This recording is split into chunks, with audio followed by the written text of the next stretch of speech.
bad.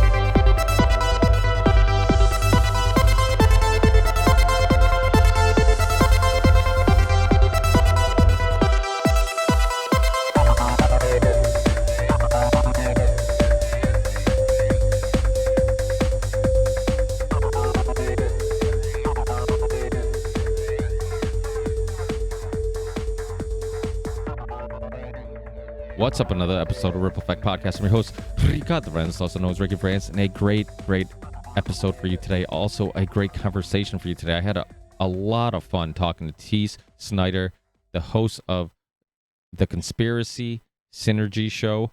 It's a show. It's not really a podcast.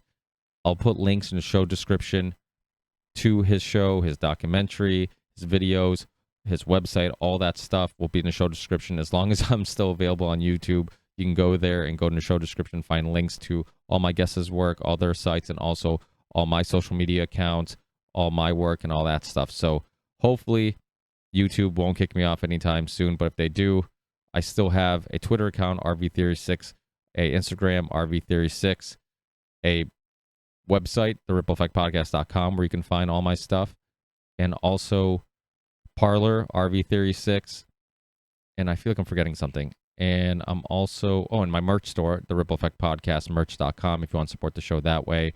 Hoodies, t-shirts, tons of different stuff. So definitely go there and support the show. But yeah, so I'll have links to all of Teace's stuff, and you can connect with him. You can go on his website, check out his work. Really, really recommend you guys checking out his show. He puts a lot of work and time into these, and you can tell. And I know you guys will appreciate it. You will hear in this conversation how much fun it is to listen to him share his thoughts and bounce ideas off him, and just his perspectives and everything are so unique and interesting. With that said, the next Union of the Unwanted show will be November 2nd, which is the day before the election. Keep a lookout for that live stream on my YouTube channel. One last thing, I am trying to push this whole value for value thing. I've had some new Patreon supporters, which I'm super excited for. It seems like we had a really good month in regards to new Patreon supporters.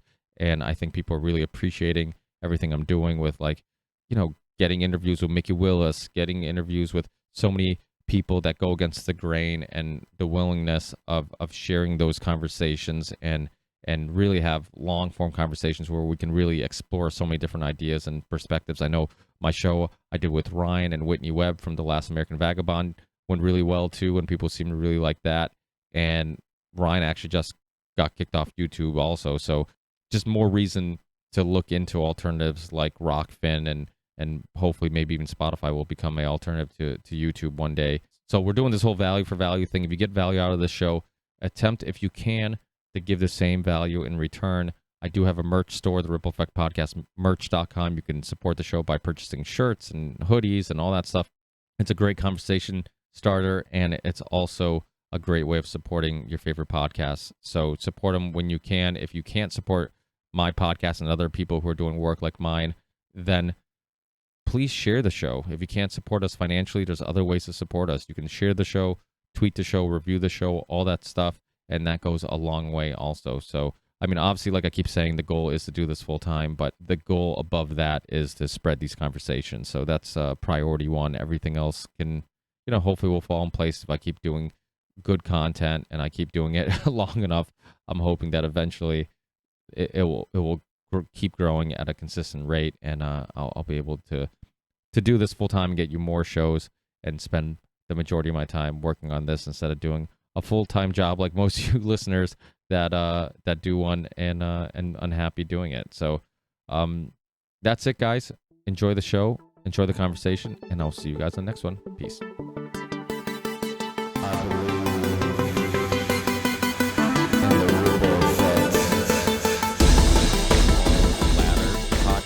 And he was telling me, he's like, oh, dude, I hate hearing my voice. And then I'm like, oh, don't worry. Every podcaster says that. He's like, yeah, I that is reassuring. I do hear a lot of people complain about like not being able to hear themselves. All right, cool. All right, good to know that it's like a universal problem that everybody's having as they're constantly talking to each other. So yeah, You so our mutual friend Rich set us yeah. up. He sent me that video.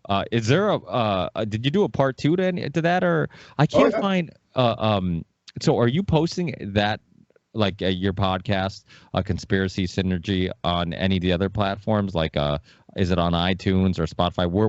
Where can people listen to it?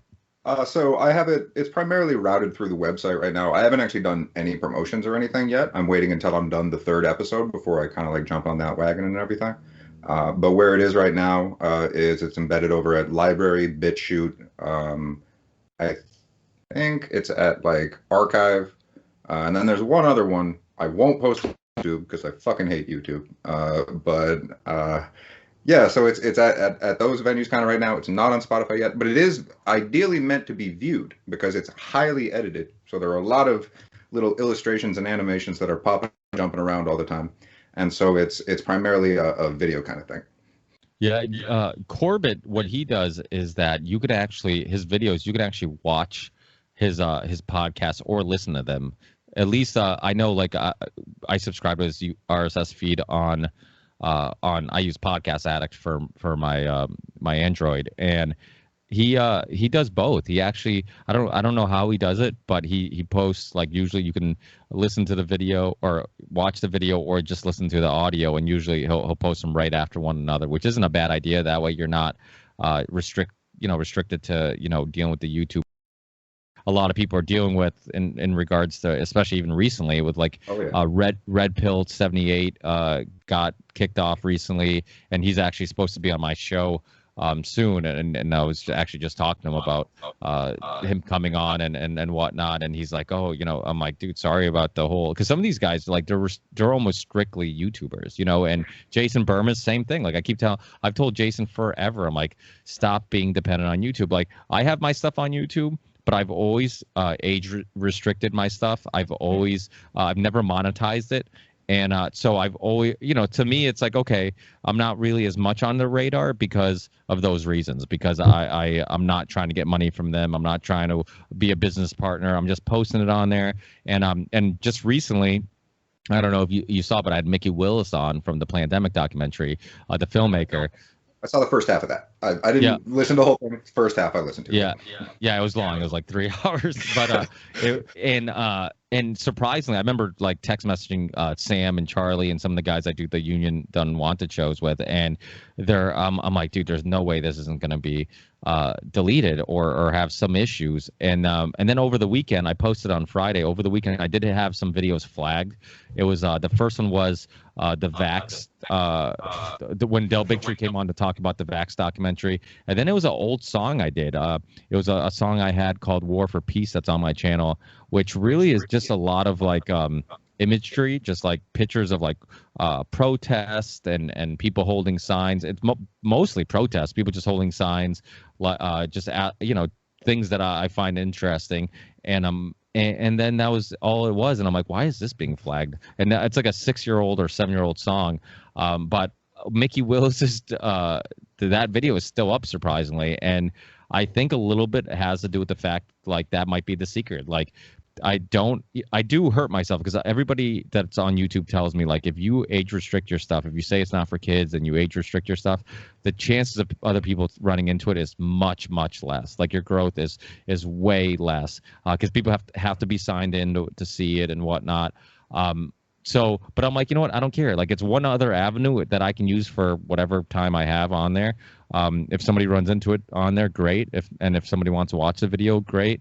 But if not, it's not the end of the world because, as a podcaster, sorry, I should turn that off.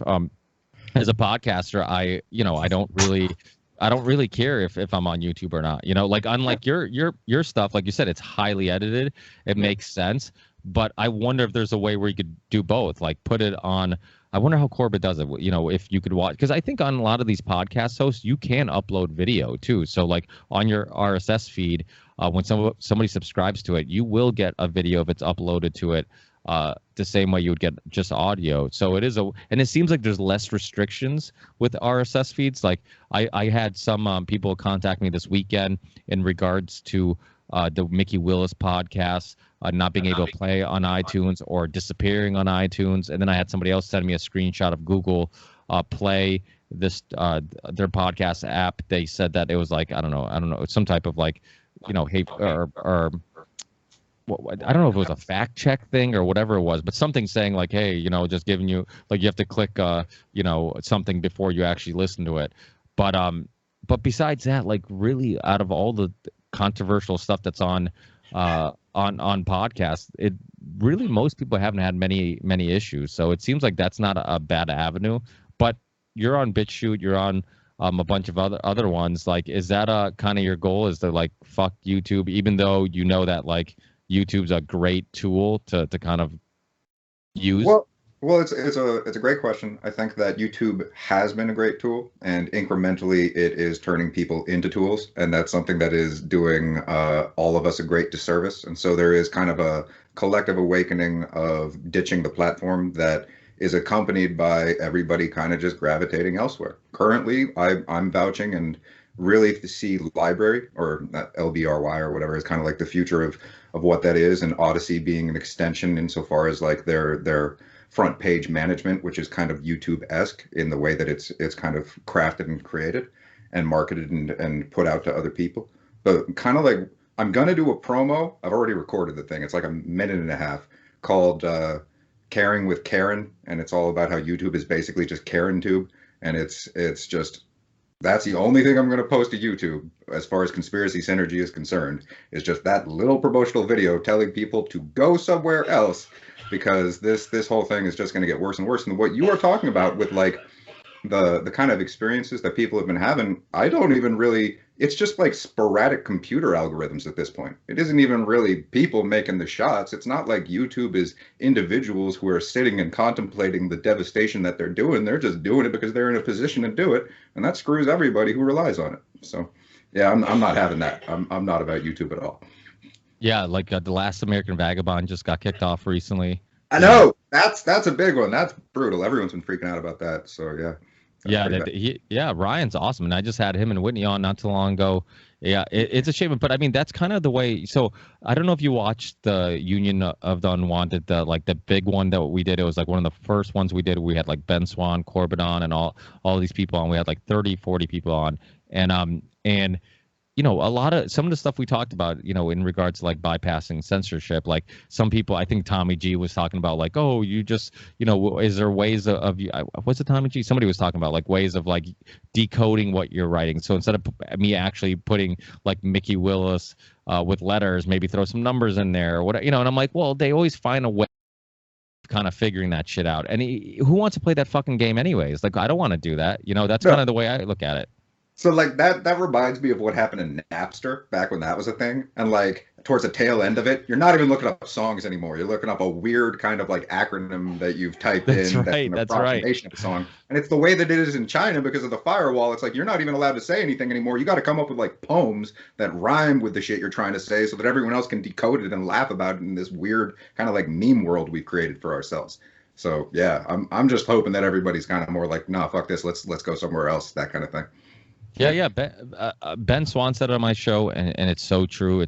I think they overplayed their hand. I think, if things were moderately bad, I think people would be like, okay, there's some bullshit I have to deal with, but it's so convenient. I can get YouTube on my TV, on my phone, every Fire Stick, everything, anything I have, it's compatible with YouTube. But I think it's gotten to the point where it's just like, well, now literally it's just like it's gonna be what, kid videos, like Ryan playing with fucking toys, like what, it's just it's like you can't, but like before you could go down so many rabbit holes, and you talk about that, and it's like, and now it's like there's no rabbit holes on YouTube. Now it's like you have to be a private investigator just to find something on YouTube that's worth watching. Yeah. And it's like Corbett kind of talked about that a while ago, insofar as it being purchased by Google, not for the sake of it being a profitable or worthwhile business venture, but simply to deplatform and illegitimize it so that everybody's kind of in a scramble to go somewhere else.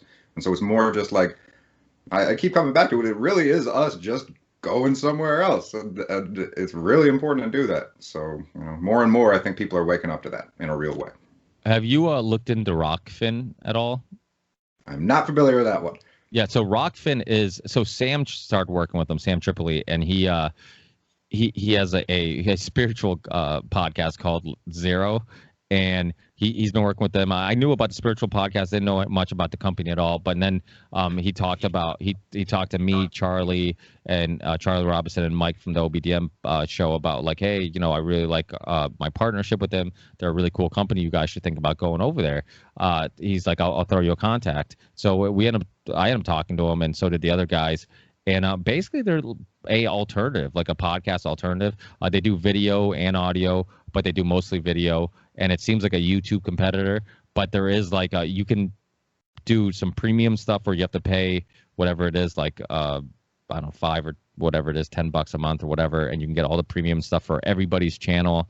And then there's also some free content just for signing up, and so it's similar to like Spotify or Pandora where you can use it for free, but if you want to upgrade, you can. But I've talked to a couple people who work for the company. It's a small like tech company, and the owner I forgot what he used to do, but he's really good at monetizing stuff. Like that's one of his expertise. He's good at like, so what he's trying to do with the company is like, hey, like Jimmy Dore's on there, Whitney Webb's on there, Last American Vagabond's on there, Sam's on there. I think OBDM is on there. I haven't been on there yet because I told them, I'm like, I want my podcast to be free and everywhere, and I don't want any paywall whatsoever because it goes against the whole idea of what I'm attempting to do of just spreading these conversations. But I'm willing to do like another project on there just to get, because I think they're a cool company, and I talked to them about censorship. I'm like, hey, are you guys, like, is there going to be any censorship? I'm like, it seems like you guys are, cool with recruiting some controversial people. And they're like, yeah, so it seems like, at least so far, I mean, I want to believe that even if they, like right now it's to their niche, and I think it's going to work for them. I wonder if like once it blows up, if they're like, okay, now we're making real money, we don't need this niche anymore. Let's do what the marketers want, So I'm a little concerned about that. But for the time being, they seem like a cool company. Hopefully they're true to their word and their vision. And it's another like kind of video platform. And a lot of people, if you go on there, you'll be surprised. Like Jason Burmis is on there. A lot of people are on there. But I think the only reason somebody like them can even grow is because of the fact that YouTube is so bad now that all these people like I said, Jimmy Dore, Jason Burmis, Ryan from The Last American Vagabond, Whitney Webb, everybody's looking for alternatives. And if YouTube wasn't so bad, like I said, we'd probably be just dealing with some shadow banning, some censorship. Maybe once every 6 months you have a video that's flagged. But when this type of stuff is happening, because it is a lot of work, like uploading it on every platform, so I can see, but yeah, it's definitely something interesting. I wonder how, like I said, if it's going to change or whatnot. But alternatives, I think we need them more than ever. I think anytime somebody decides for you like I keep telling people, I'm like, our opinions and perspectives are based on the information we have available. And if somebody's controlling that information we have available, then they're controlling our perspectives and opinions. And that's what people have to realize, like that shit's happening. So enough about me. Let's get into your podcast. I go on these rants. That was cool, man. I feel I understand exactly where you're coming from, so I can relate. I know. So give people who are listening a little bit of your background, like how you got into alternative media, maybe some things that maybe were influences growing up, and then also why you wanted to start Conspiracy Synergy. Oh yeah, okay. So my primary background is as an artist. I grew up writing kind of books just in my spare time because I really didn't like the compulsory school system. I had an intuitive sense that it was trying to crush my soul, and that was prior to the point of doing any investigative research to that effect to be able to verify that is in fact what it's created to do. And so I kind of escaped through video games and writing, and I gradually kind of refined that craft, building up to the point of eventually going to film school in New York very briefly through a program that was built around the idea of just going out there and doing it yourself and learning through the practice of actually hands-on filmmaking, whereby alternatives like NYU, you spend the first couple of years looking at a book that talks about a camera. The one I went to puts a camera in your hand before you even know how to use it and tells you go out there and don't screw up. And so that was a program that I attended with the intention of creating a short film titled Blindfold. And Blindfold was a short film about a widower father and a rocky kind of relationship that he was having with his preteen daughter, as she gave a presentation to her elementary school class about how 9/11 was, and it's complicated by the fact that that's how her mother died, was in the Twin Towers. And so it was the father thinks that it's the daughter just acting out because she's entering into the teenage years, and her, it's just, no, man, this is actually really important. You need to listen to me. And so it's kind of that kind of theme was something that I was very, very involved with and cared a great deal about going back for a very long time. And I recognized and understood that there was a fundamental lacking in the 9/11 truth movement insofar as I was able to discern, in that people were putting the information out there, but they weren't necessarily doing it in a palatable and receptive emotional way. And that's why, and this is what I personally have identified as the keynote problem that we are all collectively facing when it comes to trying to reach out to anybody. A lot of the time, people do not hear the information. They only hear the tone, and they only hear if it's so overwhelming or so out of their realm that they don't feel comfortable really getting comfortable with it. And so that's something that we kind of need to recognize about ourselves and what it is to reach out to one another. And so I created that film as a non-confrontational mean to enter into the dialogue of how difficult it is simply to have a dialogue. And so that's something that is an alternative approach that I have taken to alternative media going back for a long time now, because I made that film like 8 years ago or something, and it was then featured on the Corbett Report, and had that's actually how I ended up meeting Richard Grove, was through that, and making that film. And then I briefly kind of tried to write something. And what's the name of the film, and where can people see it? Oh, it's called Blindfold, and you can get it on my website, either teace.ca. It's hosted on Vimeo and on YouTube. And then there's an old interview I did with Corbett called, I think it's called Removing the 9/11 Blindfold or something like that. It's in one of his archives. And that film, like, if people haven't seen it or they want to check it out, it's online for free. It's only 30 minutes, but it's really just built around how difficult this shit is emotionally to not only come to understand, but then to try and reach out to other people so that they can actually get it. And not in like the fantastical theoretical sense, but more of the empirically verified information where, like, this is worthy of a court of law. We need people to understand that that's where the conversation's at. And it's very, very, very difficult to do that if they're afraid of even entering into the conversation. And so my entire, where I come from is an emotional approach to what is so overwhelming for so many people. And it's approaching them in a non-confrontational means. And so I have the history of doing that through my work and my art in a narrative capacity, such that you can help people come to blossom and flower an open mind through an indirect approach. But eventually I came to realize that it's like, if I'm not out there getting like my praises sung by some award ceremony or something like that, nobody's going to know that it exists and nobody's going to watch it. And I personally don't like going out there and hustling, because I'm more about creating it and sharing it. In the same way where you don't want to have paywalls and you don't want to have things stepping on your ability to have that ripple effect, that's what I'm all about too. And so I realized that I got to go out there and be more hands-on about it. And so what I did is I took the same emotional tone that I was doing in my artwork previously, and I basically created my own show called Conspiracy Synergy, which is designed for two demographics: people who are absolute pros when it comes to conspiracy and have been looking into this and researching it for like a decade or more, and people who have absolutely no idea whatsoever. And the reason it's designed for both of those groups is so that they can get talking to each other, and talking to each other in a real way where they feel welcomed and encouraged, not spoken down to or spoken at. Because a lot of the time when you talk about conspiracy, you're going out there and you're just like, here's what it is. Here, this happened and then that happened, which ties to this. And you're into like 20 things already, and they got lost on the first one, you know?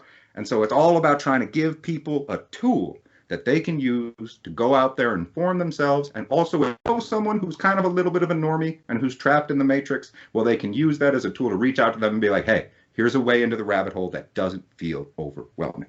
That's the whole idea.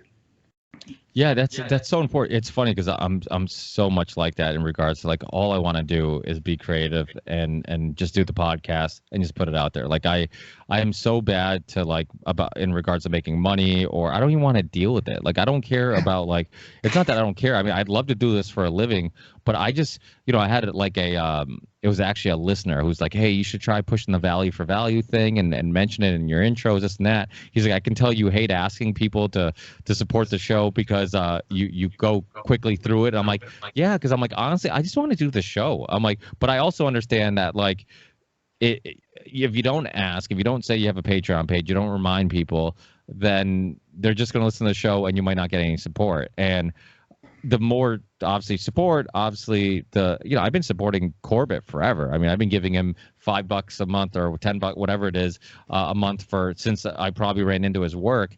And it's not huge, but I know he has a huge platform. Everybody gives a bit, it helps, and it gives me more of the content I love. So it's a tough thing, but I like that type of thing where like he's just putting out the content. If you want to support him more than even when I listen to other shows and they ask for money, I don't know. I don't like listening to it. I don't like saying it. It's just something. I'm just not a salesman, like. No, I know. I was talking to Richard Grove and Brett Venat about it. I think we were recording when they're both on at the same time about London Real and how like I love Brian Rose, but Jesus Christ, it always feels like he's selling me something, right? He just seems like one of those salesmen that like he's just really good at selling whatever. So it's just like and it always gives me that feeling. Do you get that sense? Do you listen? Okay.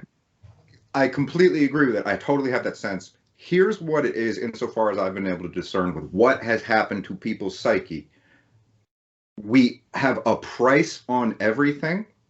And if there isn't a price on something, we think of it like it's worthless, And they've done those kind of experiments where they have the best violinist playing the most difficult thing that you could possibly play on a violin in like a subway platform, and like one or two people stops to listen to him. Meanwhile, he's probably playing on an instrument that's like $15,000. And if you went to go see him in a concert hall, it'd cost you a couple hundred minimum. And that's something that people do not regard as being valuable because of the set and setting in which they have come to encounter it. You can walk out there and find something that is absolutely priceless, but if it doesn't have a price on it, oh man, well that's clearly not the thing that I'm supposed to be finding that's going to show me the way. So by having prices on everything, we have put a price on our own attention, our own sanity, our own values, and our own humanity. And so I see that as something that is fundamentally undermining just about everybody. So that sense you have of, I just want to do this to reach out to other people. Yeah, that's a testament to what we're all supposed to be doing up until we got brainwashed by the notion of prices, So that's there's a philosopher, Michael Sandel, and he was one of those guys like right after high school when I started working full time that caught my attention because he put his whole like semester online. And I never went to college, and I barely graduated high school. And I got really fascinated with his class and just following him. And then I bought a couple of his books. And one thing I forget what it's called. I think it's called What Money Can't Buy. And he talks about how, like, instead of building a capitalist economy, we created a capitalist society where, like you said, everything is about price. Everything is about monetizing. Everything is about, where it's like instead of it like capitalism just being a method of living and sharing goods and labor and all this stuff, it's become a way of life. It's become a religion where like it affects your philosophy on everything. And I think that's a real issue. Oh yeah. No, I mean, it's the concept of people realizing, one, how much work does end up actually going into this, how that can be something where people feel as if a like or a share is sufficient support, and that's very important, obviously. But at the same time, it's something where you do need the support in a real way. And so it's going to be a very pivotal moment when the public in a broader capacity comes to realize that literally just giving someone $1 in the alternative media goes a very long way. I mean, you talk about giving Corbett $5 a month. Man, someone gives me $5 a month, I feel like I'm rich, because that's what it's like, Patreon supporters, I've had actually I don't know if it was just my recent shows or whatnot, but I had like 2 Patreon supporters this month give me $5 a month. And I'm just like, I'm like, holy shit. Like that's like, I felt like, you have like that in like, that's syndrome. What is it called? The impersonator syndrome. You're like, what am I getting money for again? I'm like, I don't feel like I deserve this. Like, I'm like, I almost feel like it's like, I should give it back. But that's what you're doing though. That's the whole idea. And it's like, yeah. So I think it's where we're at in the alternative media right now. It's like the model that we have built right now is the idea that we got to go out there and kind of like sacrifice basically for a very long time. And before people get over that hurdle within their own minds and really just appreciate what you have already given. So that's kind of like, that's just where it's at so far as I've been able to see it. that's kind of what I like the value for value system, because just the idea of like, I mean, it's almost like you plant a seed of guilt a little bit. It's like, hey, are you getting value out of this? Well, give some value back. It's like I kind of, I get it. I mean, it makes sense. I know the No Agenda show does it. Grime America guys do it. Quite a few people do it. So I started saying the same thing. I'm like, do you get value out of this? I mean, that's kind of why I started donating to shows like Corbett, because I'm like, I'm getting value out of this. I'm like, in some cases, I'm like, he's actually even helping my show, because some of the information I'm getting is it's being used for my show. So I'm like, I should contribute because he's contributing to my show, so. Well, what I did, because I've supported Corbett for a long time, but what I did was I gave it as a gift to my mother. So she kept up the support of Corbett, and I no longer have to support him directly because she does that for me. So maybe it's just maybe it's just thinking of it like a gift that you give, and if people are more like, hey, here's a way in to an incredible rabbit hole that is very valuable, and then that's a gift that you give. Maybe that's another thing that we could bring to the equation. I don't know.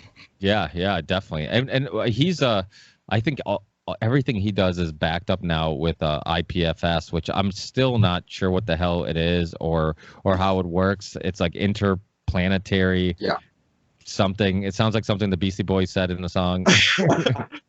Yeah, I saw the episode, or at least the first half of it, where he was just trying to talk about it more in depth with, I don't recall the gentleman's name, who's like from Ernest Hancock. Yes, the pirate. And he had a tech dude on who was trying to describe the nitty gritty of it, but it was really tough to follow in an integrated way, and if you weren't like coding or coming from that place. And so it was a conversation that I appreciated, but felt that it almost had to be like sifted through and navigated to really be able to get it, because I don't get it either. Yeah. The same, like it sounds cool, kind of. I don't know. I don't really know the details, so it's one of those things. Yeah, it sounds like peer-to-peer. It kind of seems like that type of idea, so it exists kind of like Bitcoin, like just kind of in everywhere and nowhere at the same time.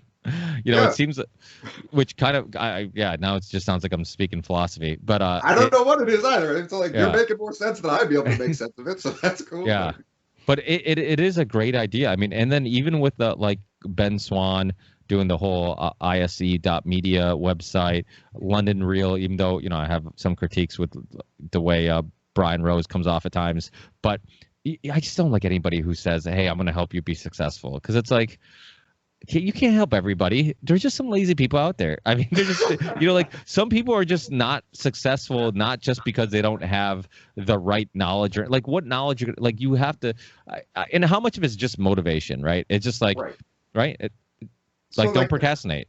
Like the concept that you're talking about there, that there's lazy people. It's like we've gotten ourselves into this habit of perceiving success as if it is the definition of merit. But a lot of the time, the most successful people are a little bit underhanded, or a little bit overhanded, or a little bit one way or another, in a way which they had to kind of like elbow their way in to be able to hold the top of the mountain. And then we look at that like that's success. Meanwhile, everyone out there who's pouring their heart into it, like day in, day out, who are not willing to take those steps in order to push everyone aside to make moves, I see that as an insignia of a transition that we all kind of need to get on board with, of our own recognition. That success isn't the people who are out there shoving other people out of the way. Success is the people who actually genuinely care and are willing to kind of just do it so that they can help other people in their own kind of like tiny contributive way, that kind of thing. And if you look at some of the most inspirational people ever, like musicians, artists, you being an artist, like they're not motivated by any financial gain. They're motivated by their work. They're obsessed with their work. They're OCD about their work, about perfecting a song, or finding the right lyrics, or finding the right chord or melody, whatever it may be. And that's what motivates them. So it's like this idea that like money and capitalism is how we get everything great in the world. It's like, no, usually capitalism is what gave us hair band in the 80s, like, because everybody just want to jump on that bandwagon, and all the trendy music, like it gives us that because some big record labels like, hey, this is big now, let's sign everybody who sounds like this guy or that guy. And but some of the stuff that lasts forever, I mean, those are artists who are motivated by their work primarily. So it's such a beautiful and important point that you bring to the table. And I think ultimately what it comes down to is coming to a point of distinguishing between art and entertainment. Unfortunately, what capitalism has done is has made it so that we no longer differentiate or distinguish between the two. That's a good Much point. of much of what people are in love with is entertainers, and much of what people have come to resent is real artists. And there's this old quote, I don't remember who actually said it, but it's something to the effect of art makes the comfortable uncomfortable, and it makes the uncomfortable comfortable. It's the whole idea that it is a transformative process. And that's why artists are so obsessed with it, because it is something ultimately that is beyond yourself. Creativity is not in your control. It is your responsibility to refine yourself to be able to receive. And then you kind of obsess over it in a way in which it is your responsibility to do to the best of your ability. And if you're not good enough, then you have a responsibility to get better. And so real artists are willing to do that and to suffer through that. And if you get to the root of the word passion, I believe it derives from suffering. And so entertainers, they aren't necessarily suffering. They're out there like rolling around in bling, having a great old time, having everybody celebrate their name. That's not art. If you're an artist, you're almost getting stepped on in a way for caring as much as you do and refusing to elbow other people out of the way, you know? Yeah, no, that's so true. I mean, the thing about art too is like, I find that there is so much benefit in regards to exploring, music or painting or writing. Like there's all this therapy that comes out of it. Like there's some you're analyzing the way you feel about stuff. You're analyzing yourself, all these things. Like you're getting internal and you're figuring some shit out internally. And that's stuff that like most people, one, don't take the time to do because we live like you think like a typical, like somebody who's a capitalist, like go to work, probably a very hardworking person, but how much time do they actually sit down and think about how they feel about decisions they make, or just, I guess, self-reflect, reanalyze the way they're living or whatnot. It's like usually those people, that doesn't happen until like way at the end of the line when you're closer to the finish line, and then it's like you look back and like, oh fuck, I wish I didn't work as much, or oh, I wish I was a better person, and once you realize that like money doesn't mean anything, and it's worthless, and the most important thing is time, and you wasted all your time trying to gain the thing that doesn't mean anything, so it's interesting. And okay, so right there, you describing that on a personal level, insofar as how people use it in their lives, or more appropriately, and you're correct, they don't. That is the greatest disservice and injustice that the entertainment industry has done to our very conception of what art is. Because we think art is the best of the best. No, what art is a human expression of the deepest side of ourselves that we have all turned away from doing so that we can all get together and worship these asshole Hollywood people from on high, which is insane. Because what movies should really be, it should be communities coming together to make absurd little things that they all enjoy doing so that everybody can get together and have a good time together and laugh. Or on a smaller scale, it should just be a poem that you write for somebody that you like because you like them. And that's ultimately what art is on an individual level, that by and large we have excluded from ourselves because we've all rallied around this idea of getting together in collective worship, And the thing about art, like you said, it pushes boundaries. It makes you see or think or feel certain things that maybe you ignore or pretend they don't exist. It's like growing up, I remember when I'm 35, and I remember when I was in, I believe, early high school, maybe a freshman. It was around the time the first Slipknot album came out. When that album came out, I'm like, holy fuck, like this is like taking somebody who's in a really dark place and taking those emotions, and if you could take those emotions and convert it to, this is what it would sound like. And I fucking loved it because of that. I'm like, this is just sounds like anger, depression, uncertainty, like all these things. And it's like, the human aspect of everything is always what gets people, it's what attracts people. It's like why we like soap operas. It's like why people like pro wrestling. It's the human aspect of it, the storylines, all those things. Somebody, even a team, if you watch sports, like people love the off the field drama, because it's the human aspect of it. So to me, it's like it's so important to not forget, like if we're talking about conspiracies, if we're talking about current events, if we're talking about political parties, whatever you're talking about, that we aren't these logical machine-like things that only intake information and can just filter out any of our own personal experiences, beliefs, or emotions, and think that those things don't have any effect on our thinking and the way we perceive things and all that stuff. It's like, so the thing about art, it reminds you that we're fucking emotional creatures, and Yeah. and those things have a huge effect on our lives. And it's so often I meet somebody that has a weird tick about them. There's something weird about, or they're OCD about something, and then I get to know them more personally and find out that they went through some trauma or something happened when they're growing up, or it was about the way they were raised that end up creating this OCD thing or whatnot. So there's like, humans are just so complex, and it's like so often, especially like during political, election years, where like everybody's just like, oh yeah, I'm right down the middle. Everybody says they're they're right down the middle. They're oh, I'm independent, and then 2 seconds later you're like, no, you're really not, and people just think that it's like none of these other things are affecting the way they perceive information. I think we're like, if I had to describe where people are at right now in an emotional way, they're barely holding on. And it's very difficult to say that about ourselves or about one another in a way that does not come across as if it is shaming people for not being strong. To be vulnerable openly requires strength. To heal takes time and it hurts. These are concepts that we exclude from ourselves and from our conversations. We're not willing to be vulnerable. We're not willing to say that we're not okay. And if we're not willing to say that, then that means that we reach that point, and everyone who relies on us, including ourselves, it just falls out from under us. And it's very difficult to get back up when you're broken. Well, there's a lot. You're absolutely right. I hear that over and over again. Like Melanie, who's been on the couple Union of the Unwanted show, she was actually on my last episode. I remember her telling me, I think she said this on the podcast, how like she was so happy that she got the Zoom email to go to be on the Union of the Unwanted, because she's like, I was having such a bad day and I've been so depressed and I'm so down, and I'm talking to people who feel the same way and are having real discussions about fighting with one another. And she's like, and I felt so much better. And I told her, I'm like, they're just, it's so many people are feeling like that. Like, I talk to people at the gym, I talk to people at work, like everybody has this sense of anxiety, depression, uncertainty, all these negative vibes and emotions.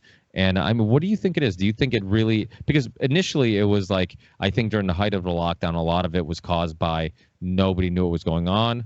Nobody knew how long it was going to go on for, and all that, and all the, misinformation, disinformation, conflicting information caused just a stir of like, what the fuck? I don't know what to believe. And I think that caused some anxiety. But do you think that's continuing because of, I guess some people would still feel like they're uncertain about what's going on, or do you think there's something more going on? I think it's both and everything in between. And that's a big part of why we're all drowning, because you come up for air in one direction and it's just another breath of water. It's like, what? There was air there 5 minutes ago. What happened to it? And so it's like trying to tread water in a washing machine. So that's kind of where we're at right now emotionally.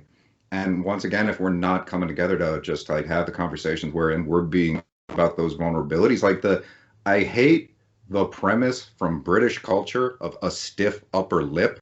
I think that is one of the most harmful, detrimental kind of emotional frameworks of going about life, because it basically teaches you to be repressed to a point of like psychosis. It's like you reach a point of repression where it starts to approach the inversion principle. And so if you look at that as like kind of like a benchmark framework of approaching what we're all experiencing in a collective capacity right now, it's like, I see this as, well, personally, I see it as, one, it's social engineer psychopathic class deliberately trying to drown people who feel empathy because they don't respond to it in the same way. And so they know, if you look into like Machiavellian or a variety of different kind of like historical figures who have studied the art of breaking people's will and then rebuilding them off of those broken wills, that is what is presently happening in mass right now.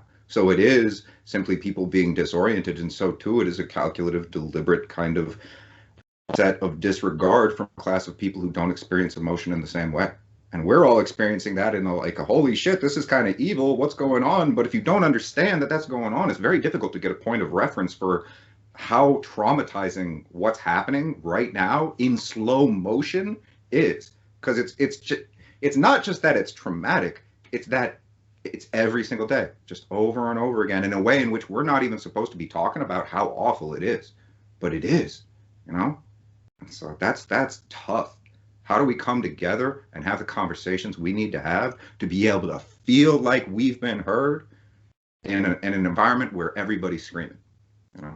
Well, if the goal was divide and conquer, they succeeded beyond any, anything we could ever imagine. I mean, I see people, people at the gym, they don't talk about the coronavirus. They don't talk about any of this stuff. They don't talk about the fact we're all wearing masks. Like, everybody's just compliant and they're just doing it. And it's just like, I know everybody has internal thoughts about this and they have opinions. Just today, this girl started, all the treadmills were taken. And then because they put like signs on every other treadmill saying don't use this, social distance or whatever, every 2 treadmills or whatever.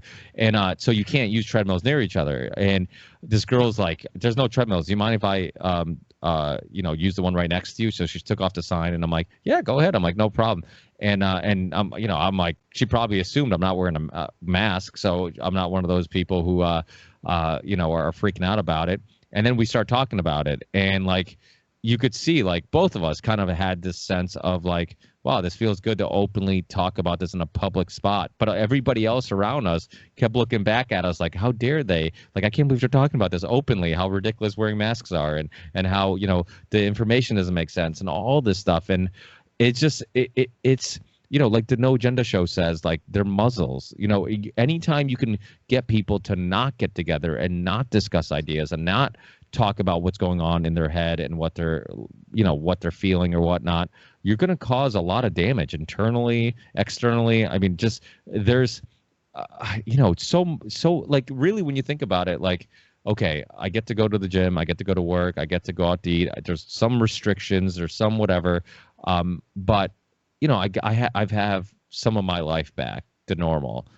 But it doesn't ever feel normal because the most important change that we're dealing with, I think personally, has been the lack of people being able to be social and friendly to one another, not being able to see each other smile at one another. And a smile can be so opening and so reassuring and make you, can lighten up your day and mood. And you completely just made that disappear from the face of the earth. You make people paranoid about even walking by one another out of respect sometimes. I think, like, I don't know if this person's going to freak out, maybe I'm not going to freak out, but they might freak out. So if we're both going for a walk and we're crossing paths, let me go around them. So like, we're all acting like we have the black plague and the most contagious thing ever. And so you're preventing people from talking to one another, to connecting with one another. And people need interaction. We're social creatures. We need to feel touches and conversation and smiles, and all these things have effect on our social or our mental health. And I think it was like Rebecca Costa, she's the author and kind of futurist that was on my show, and she talked about a study that said like humans are at their best potential when they're having 6 hours of being social throughout the day. So either with coworkers, small talk with coworkers, talking to a loved one on the phone, I don't know, whatever it may be, but it was just a example of like, we're at our best when we're around other people being social, and when you isolate. And as an artist, you probably enjoy both. I'm the same way. I enjoy both. I enjoy being by myself and writing. I remember writing lyrics for songs, and I would always kind of just write it as a poem first, and then eventually convert it to a song. And I really enjoyed that alone time, like that time of like thinking about how I really felt, trying to like get to a spot, or if I was writing about like a certain emotion, trying to like capture that emotion and try to figure out how to put it into words, and listening to all different types of music in the background to see what would spark some type of imagination or creativity. And that self-reflecting time was important, but you need, you need both, but I also need, if I had too much of that time, I could probably convince myself I'm like super depressed. I could convince myself that life is horrendous or whatever, because sometimes you need that friend to be like, no, everything's going to be all right. And you're like, you're right. Maybe everything is going to be all right. So it's, yeah, I mean, it's a little bit, I'm doing it again. I'm going on these long rants with no questions, but, I don't think it's a rant. I think you're talking about the thing that everybody is going through in a way that you can just kind of talk about it continuously because we're going through it continuously, and we need to be talking about it. So that's not a rant, man. I appreciate it because it's Are important to say. you being artistic and creative, do you feel like that's helped you throughout this whole situation? It has resulted in an indescribable amount of hurt to come to terms with the horrific reality that underlie everyone else's refusal to glimpse it. And so where we're at now is once again bringing it back to the stiff upper lip concept. That's basically saying that if something is awful, pretend that it's not, which I see as being the worst possible response imaginable. Now, if something's awful, you don't necessarily want to give into it, but so too do you want to repress or ignore it. You want to be honest about it. You want to understand it. You want to explore it, and you want to do that in an open and honest environment with other people who are inclined to do the same. And so art is supposed to do that and supposed to allow us to do that. Insofar as my personal explorations, I found it extremely difficult to reach out to other people in a profound and connective way simply because they're all, one, overwhelmed, two, generally speaking, fairly confused about what's actually happening, and quite reasonably so. It's extraordinarily complicated. But I suppose for the most part, it's that they're not comfortable talking about things that they haven't talked about before, or thinking about things that they haven't thought about before. And like you were talking about at the gym, the idea that just having that conversation out in the open, to them, like the other people, that's exercising a taboo. To you guys, just being human. And that's what this whole thing has done. It has made our humanity into a taboo. And so art is ultimately the recipe to go about healing the pain of the heart. When I talk about passion originating from the word suffering, that's a part of it, you know? It's the idea that a lot of what music is generally speaking, it's sad. And not all the time. But what that does is it allows you to feel that preceding the experience, such that come time you do experience some sadness like that, you'll have kind of therapy and you'll have an experience to prepare you for it. And so I see it as kind of like a back and forth interaction that allows us to interact in a way that is better for our humanity, not necessarily for the stiff upper lip we're trying to keep going around pretending like everything's cool. Yeah, I found I think it was so there's this electronic artist Comedy Christ, and I think they're from Germany or Russia. Well, they're Eastern Europe somewhere, but they're electronic music, and I remember him talking about like his music being depressing or whatnot, and he's like, when I was depressed growing up, I didn't want to listen to how happy somebody else was and them partying. He's like, I wanted to listen to like dark Johnny Cash. I wanted to listen to something that, and so I think there's a lot of that. I mean, I think for me, I think it was reassuring knowing that somebody else has felt the way I felt, you know, that somebody else has been to this low as much. I mean, I dealt with depression. I remember growing up, and I don't think I've ever actually talked about this on the podcast too much, but I remember dealing with depression growing up, and music was the only thing that helped me through it. Was writing music and playing music because I felt like I could get some tension, some negative emotions out. And I felt like relieved and refreshed when I finally felt like I got it out. And two, listening to like kind of sad and depressing music or angry music, it kind of made me feel like, oh shit, like there's other people who feel this way. There's other people who've been this depressed. There's other people who've been this angry. So yeah, I mean, without a doubt, it sounds weird, but like negative music is a positive thing. Yeah, that's true.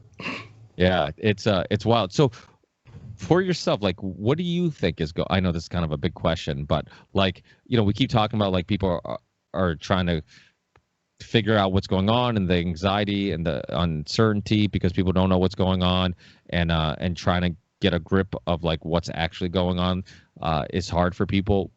What do you like? I guess you know, I guess you can do whatever you want with this question if you want to get in details or you want to have kind of a more general answer, but what do you think is going on in regards to this whole transition, this new normal, this whole global reset, and the whole coronavirus thing?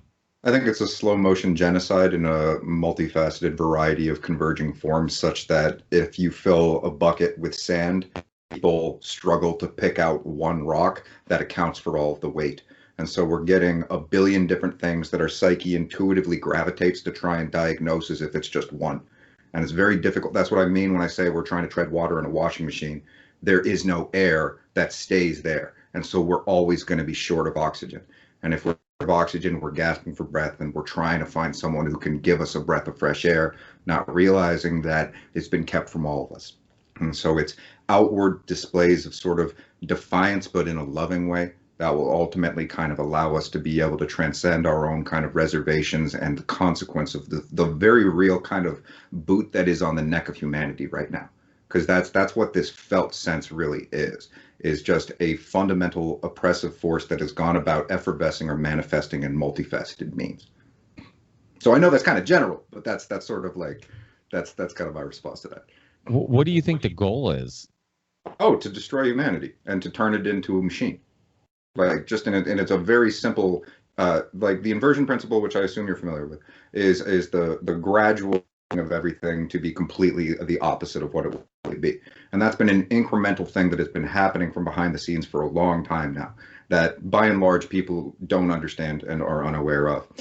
And the speed of that just got cranked up, and now everybody's feeling it. What has been my reality for a long time is now everybody else's reality at once. And they're just entering into what is basically the realm of conspiracy, only they're caught at the exact same time in a place of denial about that not being possible. So it's even more difficult. And it's like, it's everything from all different directions to try and turn us into beings, to try and make it so that we lose the kind of the side of ourselves wherein we put our heart on our sleeves and we're even willing to reach out to one another, because instead we perceive one another as a walking disease. So it's that. It's about using our psyche against us, unless we're able to reach a point wherein we overcome that and align ourselves with the force of love to be able to combat the force of involution and ultimately overcome the shit that's up against right now. Who and how do they benefit from destroying humanity? Well, so the thing that I love is that word they, because we use it a lot, they, yeah. This, they, that, and it's an important insight. The way I like to describe that word they and why we use it so much is because they can be a lot of different people who don't necessarily agree with one another, and yet they all benefit from the same thing. So an example I would give is this. Say that you have a really evil boss who's out there like raping and murdering people indiscriminately, pure evil, whatever. And then you have some lowly employee who stole Post-it notes and doesn't want to get caught for stealing Post-it notes. That person who feels guilty about stealing Post-it notes will actively put their energy into trying to help the boss who's out there murdering people just so that they don't get caught for stealing Post-it notes. A lot of what they are is, yes, the people who are genuinely psychopathic and evil, but it's the people who are caught up just feeling guilty for having done things that aren't that bad, and then they end up towing the line for something much worse. And so that whole idea, who are they? They is everyone who does not feel like forgiveness is an option. And that's kind of like the reality that we've created for ourselves insofar as like the criminal justice system, the way in which we shame one another for any tiny transgression. We have to reach a point of being able to forgive. And that's very, very difficult to do when we're this angry and this confused. And so who they are, who's benefiting from it, whole lot of different people in a whole lot of different ways that isn't necessarily benefiting them. They're just trying to hide something. And so that comes from a lot of different directions, that stacks up in a lot of strange ways, and it's very difficult to make sense of. And at the exact same time, you have to factor in how leverage is used against people. And so this is things like control files. And what we have right now is basically a constant Stasi surveillance of the whole of the world's population through digital surveillance 24/7. And then you can use algorithms as a means of going about ascertaining the vulnerabilities of each individual in a way that would have been inconceivable previously. Only now it's a very real thing. In the same way in which YouTube censors via algorithmic codes, so too is everybody monitored in the same way. And what that means is that if you know a single person who has an insecurity about something that they have done wrong, the establishment can now use every single individual and the leverage against them that has been gathered through this surveillance state to turn us against one another at opportune times. It's another way of saying that we have literally entered into what is incrementally becoming a very real matrix. And if you don't understand that even good people can have tiny mistakes used against them through leverage in a way that makes them act so much worse than they actually are, then you don't have a realistic kind of like framework of what's happening right now. This is both everything falling apart and people kicking us while we're down. And so that's kind of, I think you asked two questions. I only got to one of them, but I don't remember what the other one was. I think it was who and how does it benefit them, I think, maybe.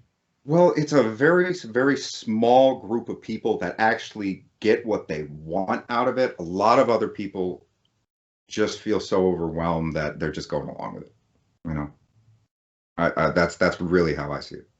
Well, you're absolutely right. The word "they" gets thrown around a lot, and I think sometimes unfairly, people in alternative media get accused of being like, "Well, you just keep saying they." It's like when like years ago when I started hearing people say, "Oh, conspiracy theorists are always saying they," and they don't specify.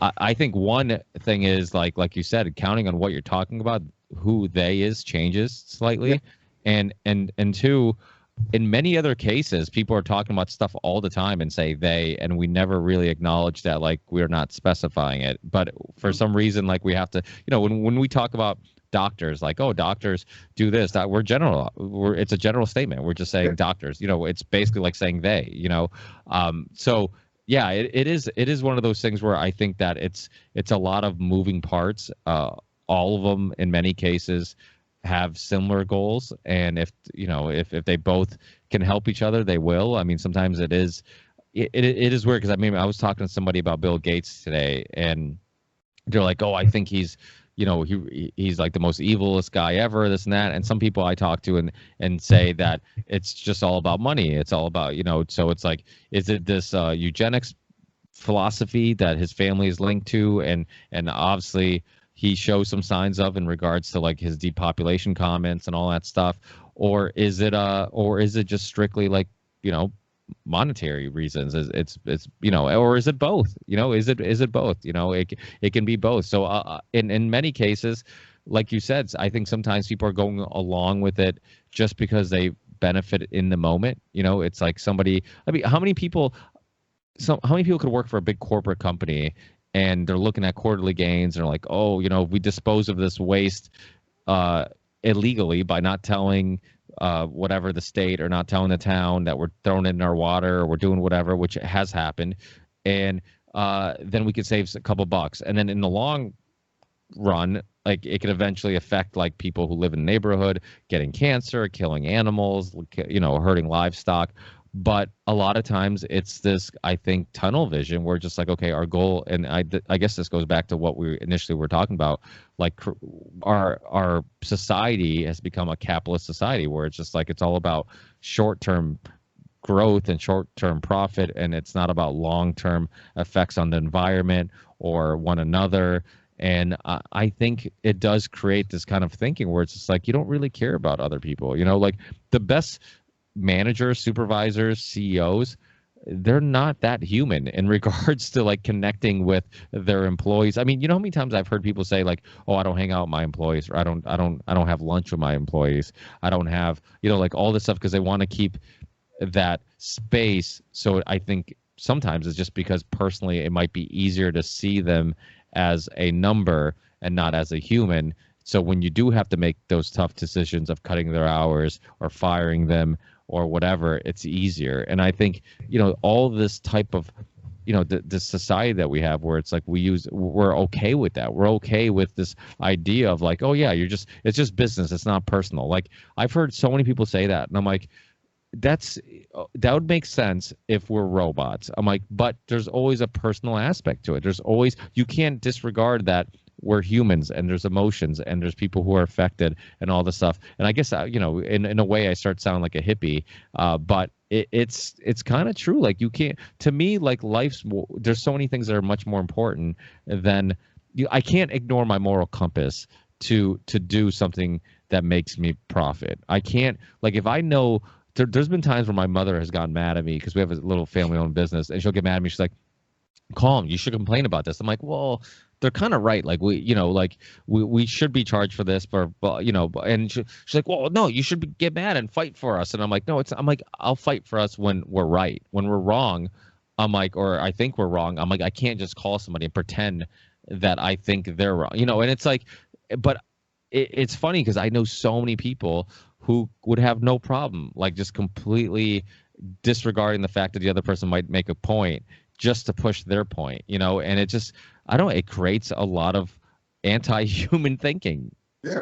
Yeah. And so that, I think, is something that builds up very slowly over time. And you continuously regard it as a capitalist society.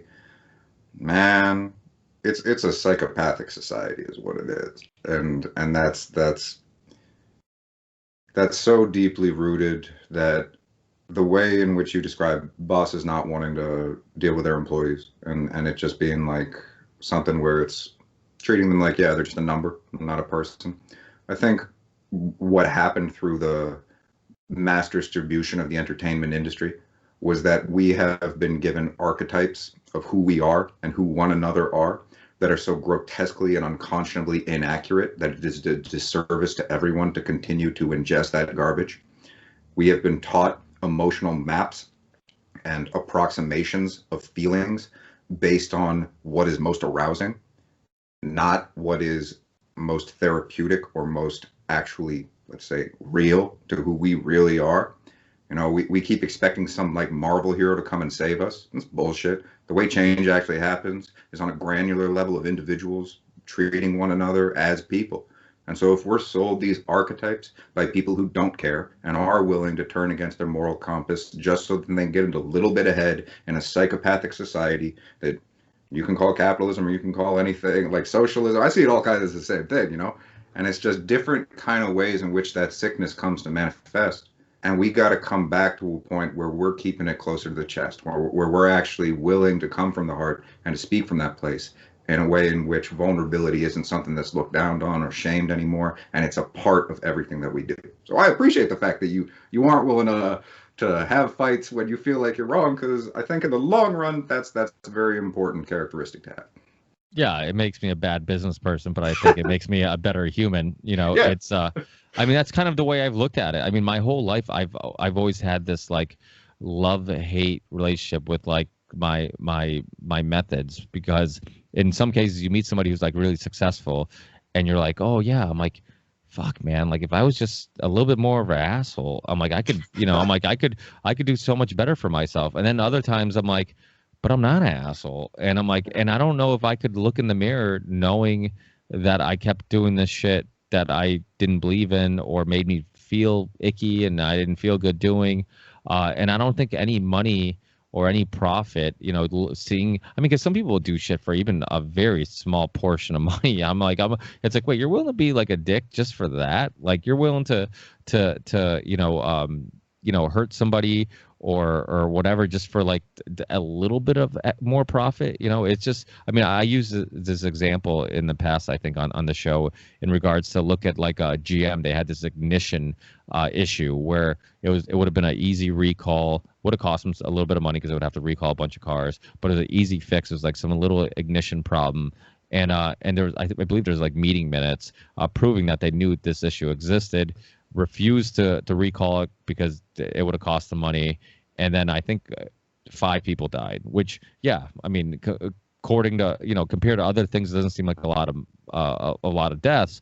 But when it could have been prevented, because if it was one of your family members or one of my family members, the person who'd be like, oh, that's not a big deal, like it would have been a big deal. If that was your mother or your brother or your sister or your loved one who could have been alive if these a-holes just decided that, like, hey, let's take the financial hit to do what's right. But that's not the world we live in, and it is, this is kind of like, and it's funny because this reminds me of like, so Richard Grove being one of our mutual friends. And, I think we probably both have a lot of libertarian friends because in many situations, I just find myself agreeing with them and in a lot of different issues. And I just happen to be a fan of many people that have those views. But when it comes down to like the market, for example, when it's like in some cases, one thing that bothers me about, you know, some libertarians, not all of them, but some of them, is that it's all about the market. It's all about like, oh, capitalism will just fix things, or the market will fix things. And I'm just like, well, you're removing like the very human aspect of things. Like you think like this thing that is just built on ones and zeros and numbers and how do you make maximum profit, and every decision is based on just making maximum profit. Like you think that's the best for society? You think that that's like what's going to fix things and care about humanity? I don't know. To me, it seems like there's a disconnect. I completely agree. I think what it is that we have like basically a spectrum of humanity. And at the core of it, at the base of it, as has always been, are the best people who are getting stepped on. And the only way that all these other people are able to be the assholes that they are is that the people who are the best are continuing to allow themselves to get stepped on. And it's one of those things where people got to understand that they're the hero they've been waiting for, and that that's not going to look the way that it has been shown to us in a movie. And it's not going to feel like a celebration. It might even hurt. And those are kind of realizations that we need to have in a real way to be able to, one, have the conversations that we need to have with like minds, two, have the conversations that we need to have with people who fundamentally disagree with us and kind of even hate us. And however many other numbers you need to add up to what change amounts to. And that's very, very, very, very difficult to do when we've been taught that somebody else is going to come and make it all go away. And I think that that's just this idea that we have is very difficult to find hope in a world that is hell-bent on making us feel like it's hopeless. You know? And that's where we're at. We need to be able to breathe that into ourselves and into each other, not because it's a lie and not because it's built on nothing, but because that's the truth. This is an opportunity to turn the worst shit imaginable into a profound revolutionary transition in consciousness and conduct in every single person on this earth who is sick and fucking tired of being stepped on. So that's what I see coming out of it.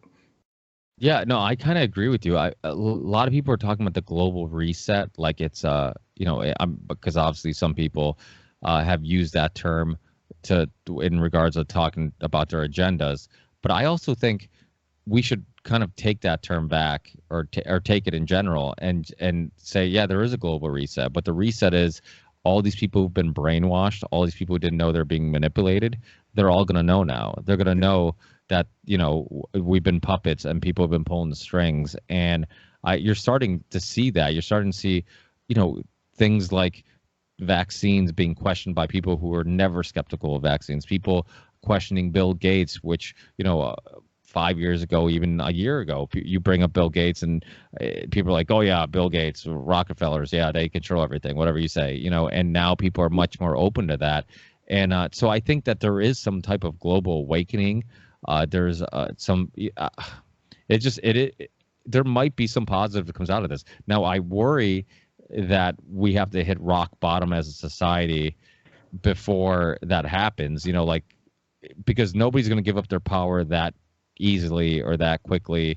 And obviously when you have all the resources in the world in regards to corporations and governments and think tanks and all these people who are actually pulling the strings and have agendas that they're pushing, it's good. It might be, I don't know if it's going to be, hopefully it's not going to be a physical battle. It's going to be a mental battle. You know, that's kind of what I'm hoping for. But what do you think? I think it's going to be all of it once again. I don't think we're going to get one movie. I think we're going to have them all playing at the same time. And, that's a good way of putting it. And like, so we keep trying to figure out exactly, well, what point of reference that we've been given in the past is going to explain where the fuck we are in the present, and it doesn't work that way. This is something that's it is deliberately confusing.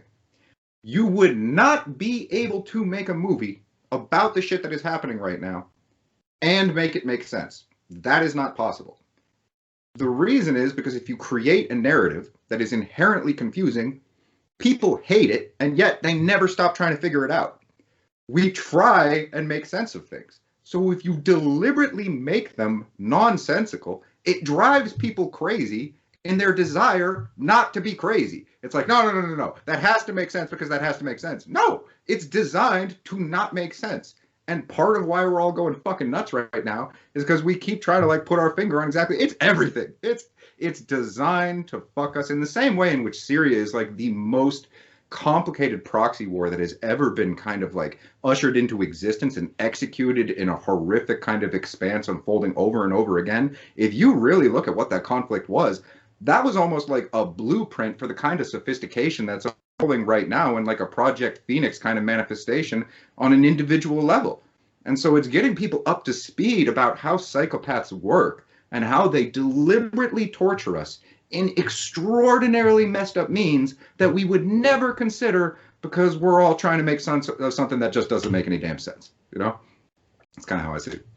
Yeah, that's a really good point. I mean, when you look at like a lot of the Greek gods that people would come up with, I mean, a lot of it was just people trying to understand things they couldn't understand. They're like, oh, there must be a god creating this thunder. There must be a god, you know, doing this or doing that. It's like you said, it's in our nature to try to make sense of things we don't understand.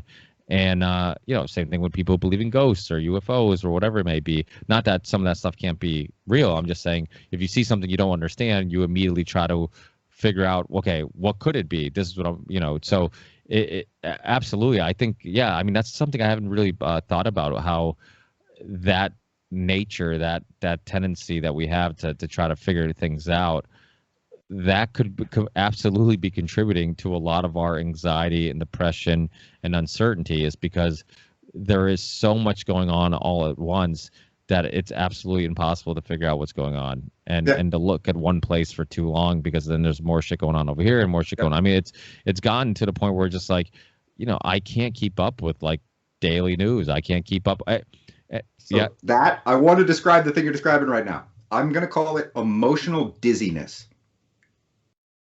That's what we're made to feel, emotionally dizzy. And it's like you're used to having some kind of semblance of solid ground to get your bearings back on. But when that disappears, what the hell happens? You know? So I think that's what we're experiencing. Right? Sorry to cut you off, but like that's kind of like how I would describe what we're feeling right now. No, I need to be cut off from time to time, so that's that's fine.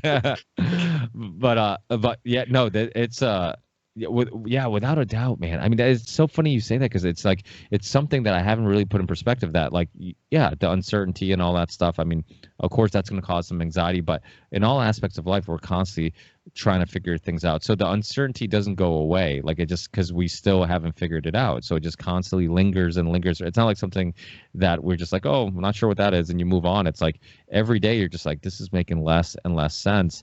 And yeah, I mean, I'm really afraid for children, because they pick up on social cues. They pick up on anxiety, depression, you know, whatever we're feeling, they're feeling, or at least they're aware of it, and it can have some emotional effect on them. And it's just like, you know, I was talking to a parent not too long ago, and they're like, oh yeah, you know, my kids don't even know what's going on. You know, they're just like, you know, what's the coronavirus? You kind of give them a brief explanation. They're fine. They're playing with their friends and basically kind of saying like, oh, they're fine. Like they don't know what's going on, but they don't care.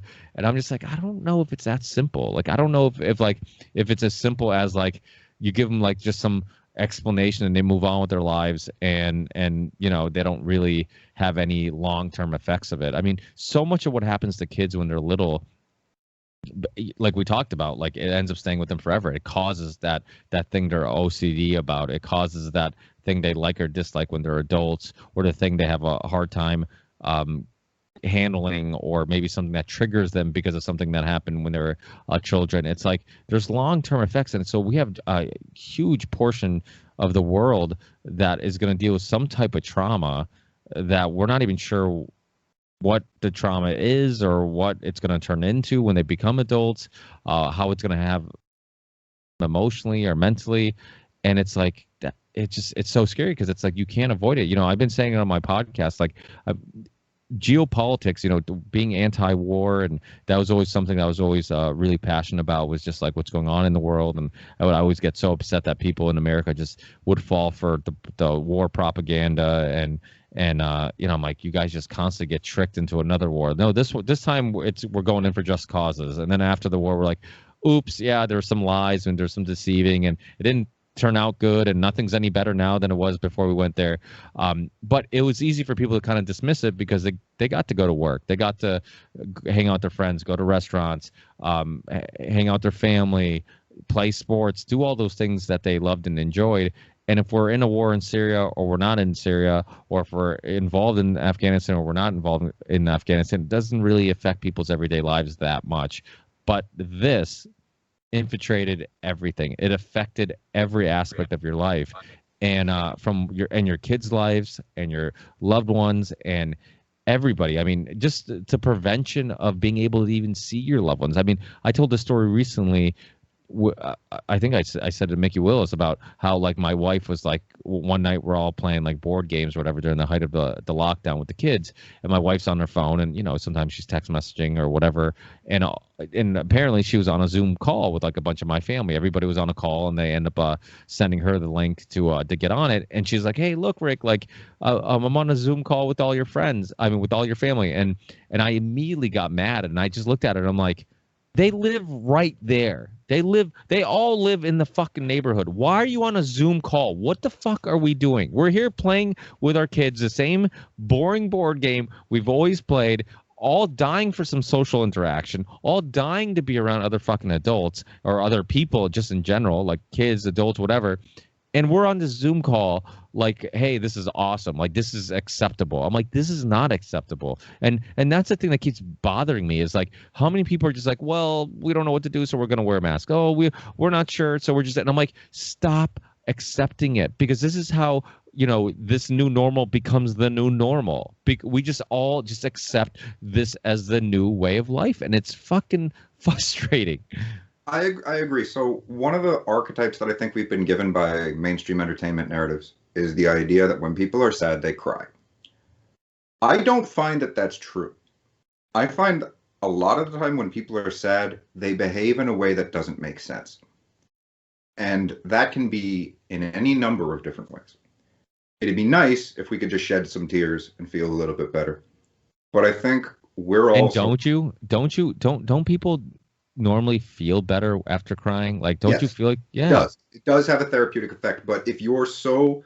Like, we live in a society that shames you for being a human being. That's the reality. You are encouraged for being a robot, and you are shamed and shunned for any semblance of humanity that you express that is not charismatic or magnanimous. We treat human beings who are sad as if they are worth less or outright worthless than those who smile, than those who make us feel good. And that is a tragic disrespect to the reality of the fact, to try and go around pretending that we're all like happy meals when we're not. And so one of the things that I see a lot of people doing right now is behaving oddly.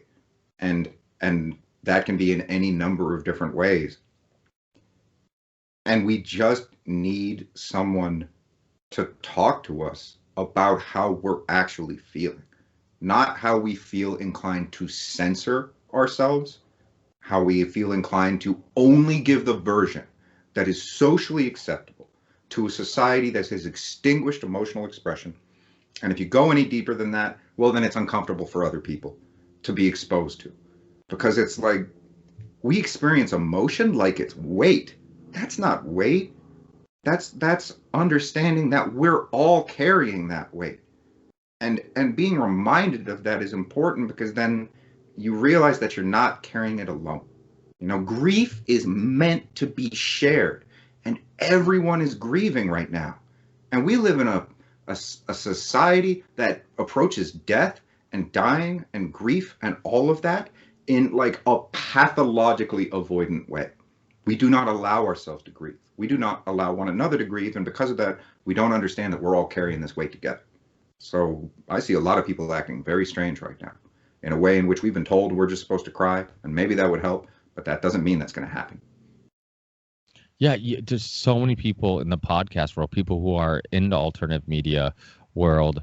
I know Jeffrey Wilson from Conspiracy Farm, like I said, Melody Krell, Mike from the OBDM podcast, and many others who have, I've had talks with them, and they've talked about like just feeling depressed, not feeling down, not knowing how to get out of this rut. They're just like, they just haven't been themselves, and you know, and it just like, you know, and these are people who probably have researched this stuff all the time, are used to see, you know, researching dark and depressing things, focusing much of their time on some of the most evil things in the world, and yet, you know, it never got to them before, and now it's getting to them now, and Yes. it just, I mean, that's a real issue, because you figure we were primed for this type of situation. We were primed. We many of us could foresee something like this happening. Many of us have read similar situations, or researched things on corruption and conspiracies and stuff like this before. So why is this time different? Why are we, and maybe it's different because it's not the same. This is much bigger than anything we've ever experienced, you know, in the past. I think that's very true. It is bigger, it is worse, and we all know that. And I think the idea that you talk about, that we've prepared ourselves for this, that's very true. But there's a side of preparing that you don't prepare yourself for, which is what it feels like when it really happens. You can't prepare yourself for that. So even those of us who are most prepared aren't prepared. We're missing from the conversation. And this is the thing that I really love about what the alternative media is. It's not a broadcast, it's a conversation. And what we're missing from the conversation is how shitty this feels. And not in a way in which we're just slapping each other across the face with it, but in a way in which we're able to embrace our own compassion when we talk to one another. And that's, everybody's at a funeral right now. Think about how you'd talk to someone if they were at a funeral. It's a much more lighthearted way of reaching out to other people. And that's where everybody's at right now. And so we gotta, as prepared as we are, we haven't prepared for that.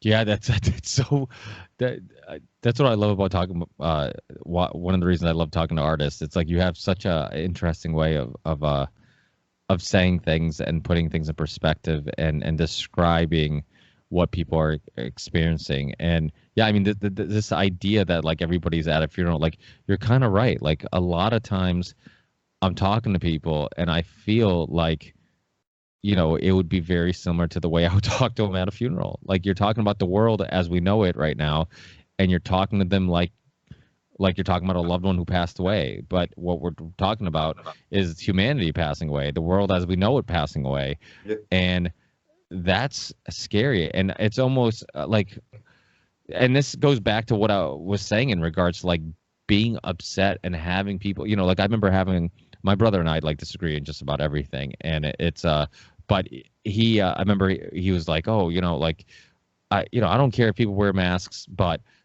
don't get mad at me for wearing one, you know? And I'm like, yeah, I'm like, I don't think there's much of a movement for people who are getting mad at people for wearing them. But if they're getting mad at people for wearing them because they don't want you to comply, and they're saying like, hey, don't accept this, because the opposite is everybody just says, hey, nobody gets mad about it, everybody just wears one. I think that will result in a shitty outcome. So I think, no, not getting mad at people, but I think we should be telling people like who are wearing masks, like, hey, you know what, like resist a little bit, like or at least talk, you know, not everybody's going to go against the grain. Not everybody is outspoken or willing to deal with maybe a possible conflict because they're doing something that others might not like. But I think there is a need for some people to, you know, for some portion of the population to be outspoken, to say stuff, to show that they're upset. And I think that will create a ripple effect of other people maybe also doing the same. Because I see it at the gym, where I remember when my gym first opened, I went in like pretty early. It opens at 5 and I was in at like 6, and everybody who was there before I was wearing their mask. And then I'm like, this is fucking stupid. And I'm like, I just put it under my chin. And then and then little by little, I started noticing, and, you know, I was there for like another 10, 15 minutes, and I noticed that people saw me do it. So then they're like, okay, I think it's okay for me to do it. So then they did it, you know, and then next day I was at the gym. I'm like, you know what, once I walk in, because they want you wearing one when you walk in. I'm assuming so nobody from the outside looking in thinks that like, hey, you know, you're letting people in without masks. I take it off, and then I start seeing like more people being like, oh shit, he's not wearing one, let me take mine off. So it is one of those things where like people are more likely to stand up and say something if somebody initially takes that first step, right? Yeah, no, okay, so I completely agree with that. That is fundamentally the idea of going out there and not going along with it in a public display, not necessarily in a controversial or confrontive way, because if you confront someone, that's all they feel. They aren't even hearing you. And so just doing it on your own, in your own way, that's totally cool. And I think we need more of that. We're at a crisis of crossroads wherein we're all so angry all the time that we're kind of like, it's starting to choke us, and we feel like choking each other. And that is what you said before, fundamentally divide and conquer. That's what it is. That's what it's all about. And so one of the things that I think is a good perspective to remind ourselves of what people look up to. It's two ideas. We've been presented with this notion that some infallible giant like colossus that is just impenetrable and cannot be harmed, that's something to look up to. I think that's the dumbest shit in the world. I think what people look up to most is someone who gets hit by a motherfucking semi-truck and then bounces back from it. I think that's the thing that we love and respect most, is getting knocked down, being honest about the reality of that, and then doing what it takes to be able to get back up again and not losing yourself or your values or the people that you cherish in the process of doing that hard work. And so we're all trying to embody this colossus. No, man, why don't we just accept the fact that we've been hit by a truck and then embody what it is to try and get everybody back up from what it feels like to go through that? Yeah, so Chumbawamba was right. You get knocked out, but you get up again, right? Yeah, right. Most people are like, "Who the fuck is Chumbawamba?" No, I know. You can't play a clip; you'll get deleted from everywhere. But yeah, no, there is something to that. I mean, I think there's so often we do paint this picture that like, oh, this person's successful or this person's awesome because he's so strong and he's not human. He doesn't get affected by emotions, or he doesn't get sad and he's strong or whatever. But like, a lot of times, like you said, like when you do hear that other aspect of it, when you finally realize that like that's complete bullshit and people do get down and people do deal with some internal dilemmas, and if you get over that, it almost becomes more inspirational. And something similar to that. It's almost like you hear success stories of people like, oh, this person's so successful because he's so talented and this and that, and we put them on this pedestal like, oh my God, it's because they're awesome and whatnot. And you don't realize, like, you hear their backstory, like, oh, they had these ups, they had these downs, they had times that they were uncertain about themselves, they had times where they wanted to give up. Like, that human aspect of it is so important, because it's like we all deal with that. Like, I meet people today and who are doing podcasts, like, how do you book people? And I'm like, if you only knew how many fucking emails I wrote when I started this podcast. I'm like, you think that like all these people are just like, oh yeah, like I'm just writing emails and I want to go on the Ripple Effect podcast because he's on episode 3 and like, and like I had like some cheesy, cheesy logo, and I, just like everything looked very unprofessional. And I'm just like, it wasn't like I wrote a lot of email. Like I think about it now, like staying up late.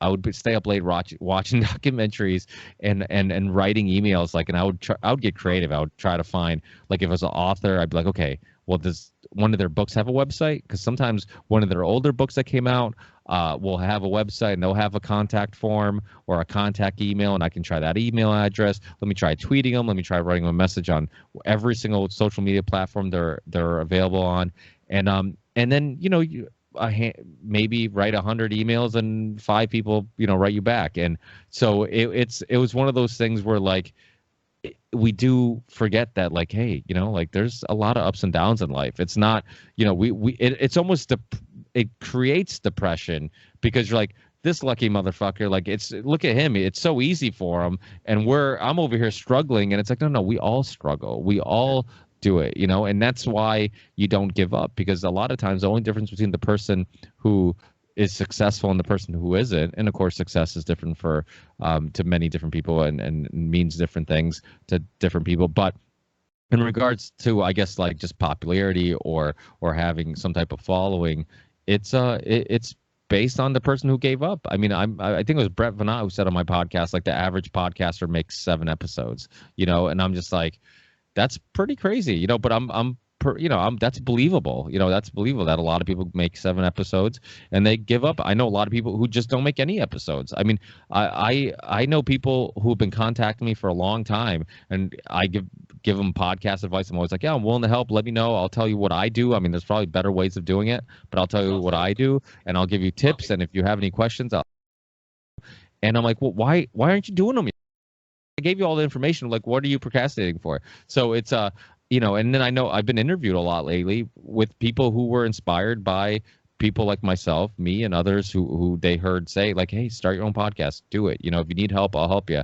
And so yeah, I mean, sometimes we think that alone will cause some anxiety and depression, thinking like, oh, it shouldn't be this hard. It's this hard because I suck at what I do, or it's this hard because I'm not good at it. When it's that hard because it was that hard for everybody, and you just have to continue doing it and chugging away. And I don't know how that's relevant with the coronavirus. Sorry, I kind of changed topics on you.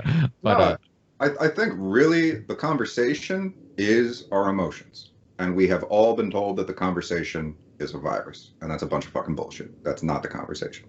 Conversation is that it's not okay, we're not okay, and it's only going to get worse in the foreseeable future until we reach a point where we can admit that to ourselves and share that with one another. And ultimately, where I'm coming from with the show is a non-confrontational approach to be able to reach out to people who are really struggling with this stuff. And like, if you watch the show, I keep it light, it's all there's humor to it. Yeah. And it's not humor in a way in which I'm talking down to anybody. I talk down to billionaires because I fucking hate billionaires. But like, I'm not talking down to anybody out there who's listening. And that's very important because to a lot of people who have never approached conspiracy before, it is this unfathomable taboo that will chew you up and make you go mad and turn you into one of those crazy foaming at the mouth tinfoil hat weirdo, blah, blah, blah, whatever the hell people who don't know anything about the reality think. And so if we just change that branding ever so slightly and be like, no, man, this is actually empirical corroborated evidence worthy of a court of law. Conspiracy is something that is a fundamental part of humanity that has been going around for as long as people have been around. Nothing has changed. This is simply the contemporary manifestation of that. And welcome to the conversation. We're happy to have you. But the way that it feels is a lot of highly academical shit that you've never seen before. Be like, how could you verify that? How do you know what's going on? Why am I so ignorant? That's how people feel about conspiracy. And so, of course, people are going to run from it. They're going to hide from it. They're going to shame it. They're going to shun it. They're just going to do everything they can to get away from it, unless we approach it in a way in which we're like, hey, we're friends, because we are. Approach other people like you're their friend, and the chances of being friends goes up a lot. And this is a point in time where people just need a friend, and someone who isn't trying to some shit, but instead it's just like, hey, here's what's important. I care very deeply about it. I care deeply about you, and I want you to be a part of the conversation because of that. That's where. Yeah. But I think one of the problems with talking to people about these issues and what's going on in the world is like sometimes it is the fault of the researcher or the person who's, I guess, more knowledgeable in regards to the things we're talking about. It's their fault because they will talk down to somebody for not knowing the information. Or you'll look at somebody like, what are you, an idiot? Like, this is obviously the truth. This is what's going on. How do you not know this or whatever? So I think the way we approach it sometimes, not you or I, but I've seen people like, approach it in a manner that I'm like, well, you're immediately triggering somebody getting defensive. You're immediately triggering them feeling like you're saying, hey, idiot, like you've been tricked and you don't know that you're tricked. But so you make them feel like they're idiots because like, hey, they've been tricking you. They haven't tricked me. I'm smart, but they tricked you. And so I think that's a part of it. But I also think on the other hand, and I've been involved in some of these discussions with people where the reason why that the conversation doesn't become productive is because they'll use trigger words. They'll use things like, what are you, a QAnon person? What are you, an anti-vaxxer? Oh, yeah. What are you, a Trump supporter? And I'm just like, we're not even talking about, like, one of my pet peeves is like something and people start name calling or getting, throwing out these labels and they're not even acknowledging a point that's being made, or they don't even care about acknowledging points. They just care about being right. it drives me fucking crazy. I get so upset because I'm like, I'm willing to have a conversation. I mean, you listen to my a few of my episodes, I'm sure, and thank you for putting me in your podcast. Oh yeah, I for was sure. it was super cool to see myself, acknowledged with all those other great researchers. Well, not other great research because I'm not a great researcher. I'm an idiot. But I just, I'm just a curious person, and luckily I've been lucky enough to be exposed to some really awesome people. But without a doubt, this is just not how to take a compliment, even when it's it wasn't even you giving me a compliment. It was, but yeah. So it is one of those things where like you immediately get defensive. I mean, when somebody calls me an anti-vaxxer or whatever, it's like I just feel like, oh, here we go again. Like this dude's not about trying to figure things out. He's not here to listen to any information. He's not open to any new information. And but like I say on the podcast a lot, like it's easier to trick somebody than convince them they've been tricked. I forget who said that quote, who said that initially, whose quote that is. But without a doubt, I think it's the reason why that is. I think is because you are telling somebody, I know something you don't know, and you might have been tricked. And I think people immediately are like, well, no, what are you, smarter than me? Like, well, you didn't, I got fooled and you did. It is one of those things where it makes it harder. But I think those conversations need to be had because, like, I've had conversations with media world and podcasters, and they're like, oh, I don't even have those discussions anymore. I'm like, you don't think you're getting through to them, and you might leave the discussion frustrated. You might leave like, look, all I got out of this was some negative emotions and frustration, and I didn't even get through to this guy. But sometimes you are getting through to them, even if they're fighting back, even if they're resisting. They're going home and they're like, you know what, let me. And I know from personal experiences, people who I had arguments with about something, I'm trying to have a discussion with them, they get mad, they say that I'm wrong or whatever, call me a conspiracy theorist, tell me I listen to Alex Jones or whatever, and next thing you know, a year later or 6 months later, we're having a slimmer discussion. And I'm like, wow, this person seems way more open to this than they were before. And it's like every discussion that they have, that any new information they might get, like even if they resist initially, like it's all chipping away at the way they perceive the world. And you don't know what could be the last hit that breaks their whole world view, but we're all contributing. And I think sometimes we are getting through to people, even if they do resist, even if they do initially seem like they're way on the other side, we're all contributing. And because if not, if you don't have those discussions, then the only discussions they're having are people who believe the same thing and are echo chambers, and they don't ever get the alternative perspectives on things. And as you know, they're not accidentally going to run into that stuff anymore. Like back in the day, you could accidentally click on a YouTube video that's like, holy shit, who the hell is this guy? I've never heard this point of view or this perspective. But today it's not. You're force fed the mainstream narrative everywhere you go. It's even for people like ourselves who know what to look for, we have a hard time finding it at times. So yeah, I mean, it makes it that much harder. It also makes it that much more of a necessity that there's more and more of us. I keep saying this, like, if you're thinking of starting a podcast, fucking start one, because there can never be enough of people having these conversations, pushing this. They might not run into my show, but maybe they'll run into your show. Maybe they might not run into your show, but they'll run into this other guy's show. And you never know what kind of opens a door to them to this whole other world, or I guess the world as it really is, and not the illusion that they're living in.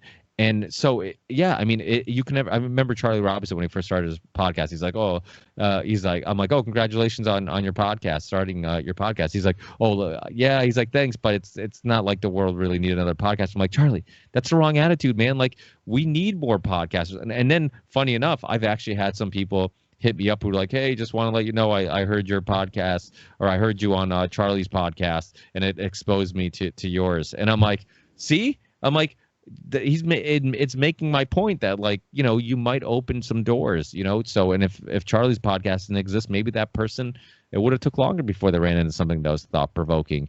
So it's like we're all necessary, and we're all in this fight together. I keep telling people, like, we're all in this together. I don't give a shit if you're a libertarian, if you're a Marxist, if you're for having these discussions, if you're for seeking truth, understanding the world a little better, and open to different perspectives and ideas, then we're all on the same fucking team. You know, we're all attempting to do the same thing. And even if we disagree on some details, you know, and you know, the last Union Unwanted, I had Greg Pallas on, and I don't know if you listened to it or not. You know, Greg, you know who Greg Pallas is? I haven't heard of him actually. Oh, he wrote the book The Best Democracy Money Can Buy. He's been interviewed. He's done work on BBC. He's traveled all over the world. He's been interviewed a lot on democracy now, which will tell you where he leans a little bit. But he's done some good work exposing, you know, some, you know, corruption with big oil and a bunch of other stuff. And he's an investigative journalist, but he does lean left. And but I don't, you know, I had him on, and it was funny because he's one of those guests I've been trying to get on for a while. And then all of a sudden somebody emails me and says, "Hey, do you want to have Greg Pallas on your show?" And he has a new book that he just published called How Trump Stole 2020, the 2020 election. And I'm like, yeah, I'm like, I'd love to have him on. I'm like, by the way, I've been trying to contact you guys for like 3 years, but like, you know, and but whatever, it happens.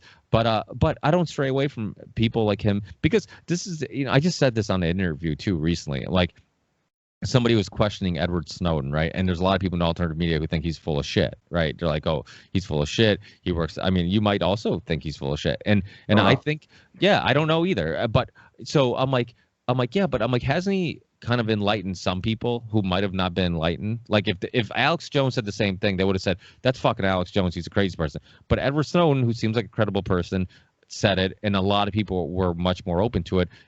So I think there has been some benefits to it, but I think he works for the CIA. I think this and that, you know. And I'm like, or no, what they said was that there was a certain conspiracy that he doesn't subscribe to. Like, I don't know if it was like chemtrail thing, that he's just like, no, that's a conspiracy there.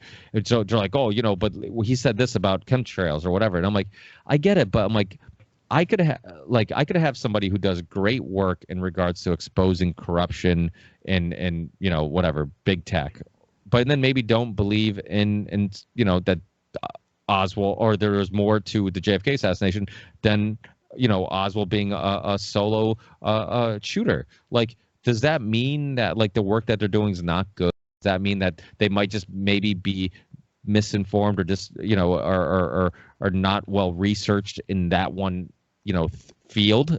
Like, to me, it's like both can be right and both can be wrong. Like, you can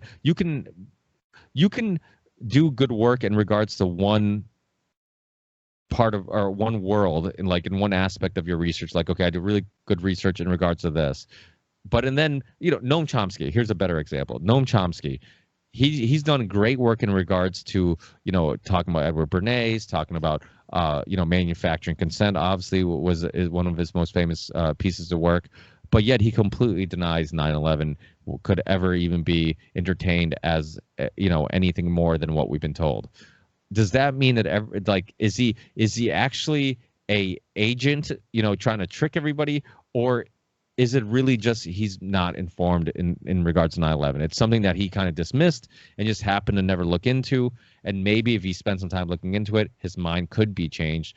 But he's been tricked into believing that, like, hey, this is just something not even worth my time of researching. This is conspiracy theory bullshit. So I think, you know, in some case. So my point is, and I'm trying to get to my point. I'm long-winded, sorry, but my point is, somebody can do great work on you know, and on some topic or subject, and we shouldn't dismiss that good work or research just because you disagree with them in regards to other stuff, you know. And I think you see that a lot in the alternative media world. I saw it with Ryan Dawson. I mean, there's a reason why Ryan Dawson hasn't been on my show again. Me and him went at it after he was on my show. I was super polite to him, and I like Ryan. I think he does some work. I think that, you know, he's necessary in some sense.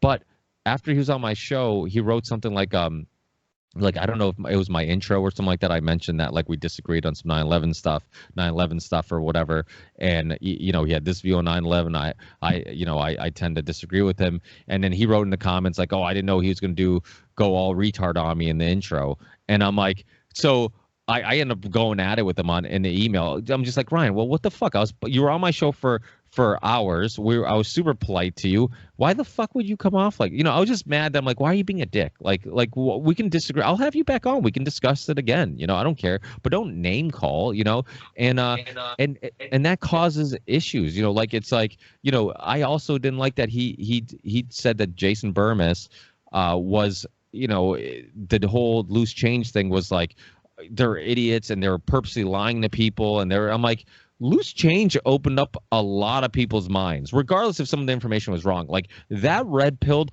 a lot of fucking people. So is some detail maybe you could disagree with, could be wrong. I mean, the filmmakers themselves say, that they got some things wrong, but did it do way more good than harm in regards to like waking people up and at least researching it themselves? Yeah. So like this is just a huge issue where people will disagree with somebody on one thing and then completely just say it's a psyop, or they're a agent, or they work for the CIA, or they're even worse, they say that they're purposely lying to people to deceive you. And it's like I don't know. It just, do you see that as a huge issue? I've experienced that as one of the core issues at the heart of our inability to form a more cohesive entity that reaches out to the broader public. From my very early involvement in like protesting for 9/11 Truth at Ground Zero, I used to do that every September 11th until incrementally they made it a photo op that pushed protesters off site. And so initially the place in which you'd be able to line up and demonstrate was like directly adjacent to where the memorial now is. And then as the years went by, they pushed that back until if you were even on site, they'd just arrest you. And like I have a video of this for myself because of being, so for the 10th anniversary, we were basically picked out of the crowd based on any identifiable paraphernalia we were wearing that questioned 9/11. And then we were removed from the site to a few blocks away to be put in a free speech pen. And we were only allowed out of that pen if we agreed to take off our identifiable paraphernalia that showed that we objected to the official story of 9/11. So that gives you a sense of how much of a controlled photo op Ground Zero is, and how that was a maintained maneuver from the NYPD that incrementally grew more severe moving into the 10th anniversary. And so I eventually just stopped doing the protest work that I was previously doing because I show up, I get arrested immediately, I go get a pink slip, I get kicked back out a few blocks off site so that I can speak to it again. And the conversations that you overhear while you're protesting or when you're there on site is just people disagreeing with one another and being at each other's throats and saying, no, this, not that, yes, this, screw that, over and over and over again. And to a certain extent, that's important because invariably within any actual truth movement, you are going to have infiltrators, you are going to have agent provocateurs, you are going to have people who just suck at disagreeing or are generally speaking just assholes. You're going to have people mixed in with bad people, and it's going to be difficult to figure out which is which. I always struggled with the degree to which that was a pronounced keynote of how people tried to come together and how that was ultimately what most tore us apart. And so I really fundamentally see the thing that you're describing as the greatest hurdle before us. It's ourselves. We need to come to a point of overcoming trying to be right and being able to admit to ourselves that we have been wrong, or if we have been wrong, and to the extent to which we have allowed to do that. And it's like using Chomsky as an example for that. I think he knows. I don't think he's stupid. If you look at it on a personal level, since his wife died, he's just not in the game. Like since his wife died, Chomsky is he's just going through the motions. He's not really in it. You're not talking to him. You're talking to the kind of calcified persona of a man who used to be much more alive. And so we kind of just look at him on the information that he brings to the table and not necessarily what he's personally going through. And a lot of the conversations that we have when we're at somebody else's throat, maybe somebody's mom just died, or maybe they got a diagnosis that they can't handle. And they're not even having a conversation about the thing that you're trying to talk to them about. They're just trying to cope with everything that's going on that's bringing up a whole lot of things that they aren't really able to deal with.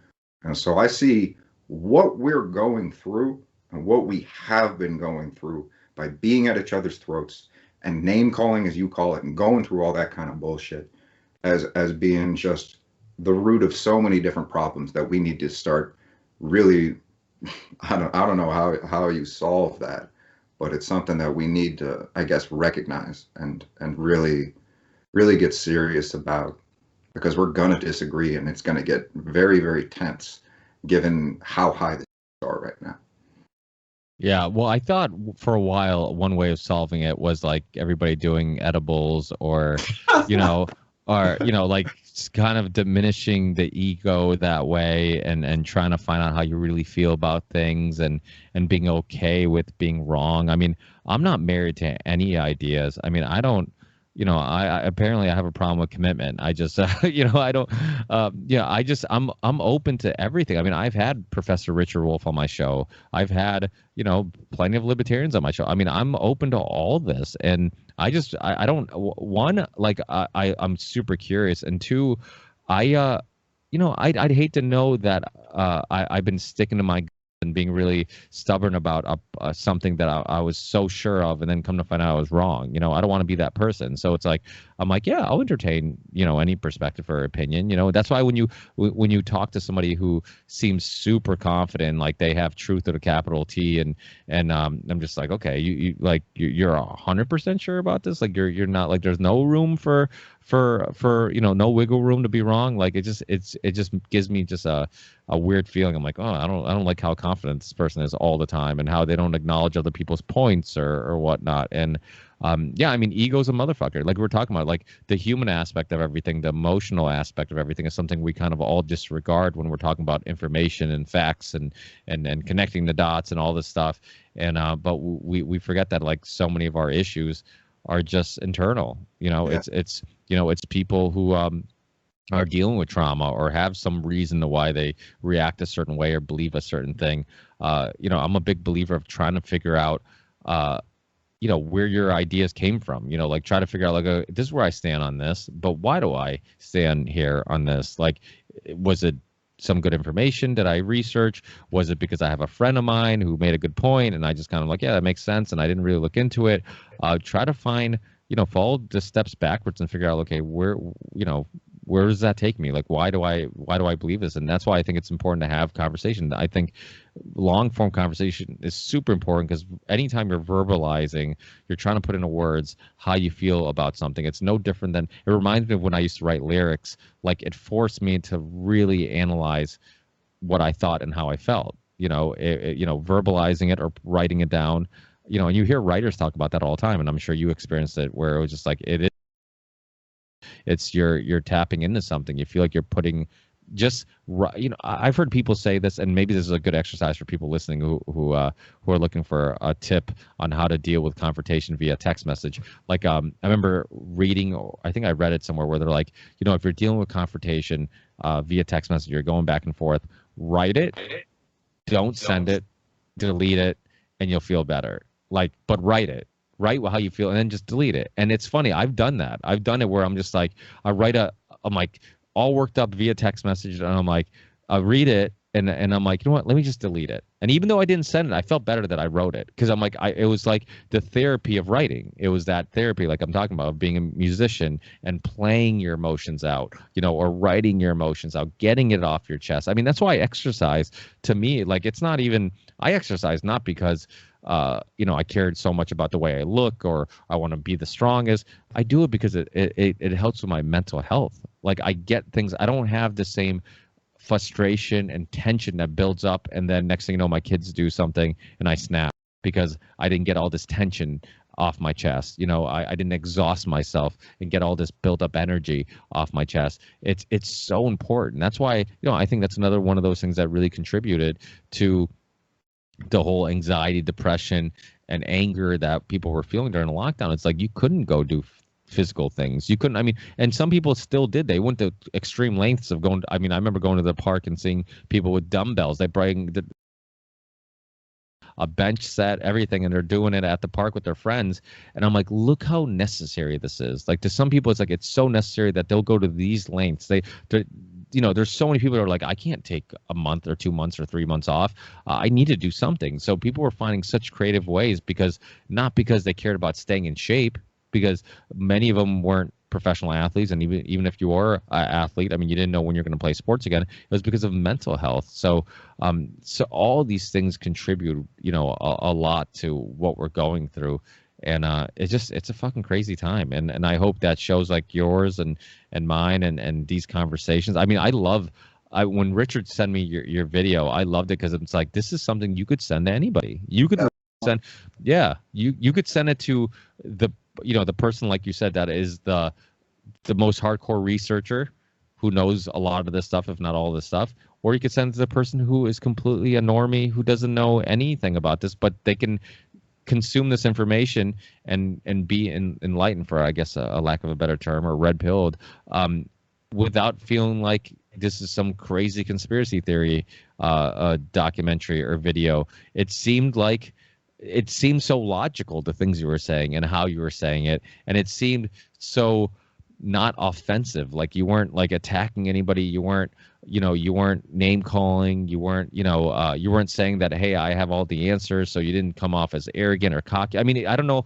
how you did it, but it just literally seemed like the most like, it seemed like a smile. You know how that seemed inviting? It seemed very inviting. Like it just it's just like, oh, this doesn't offend anybody.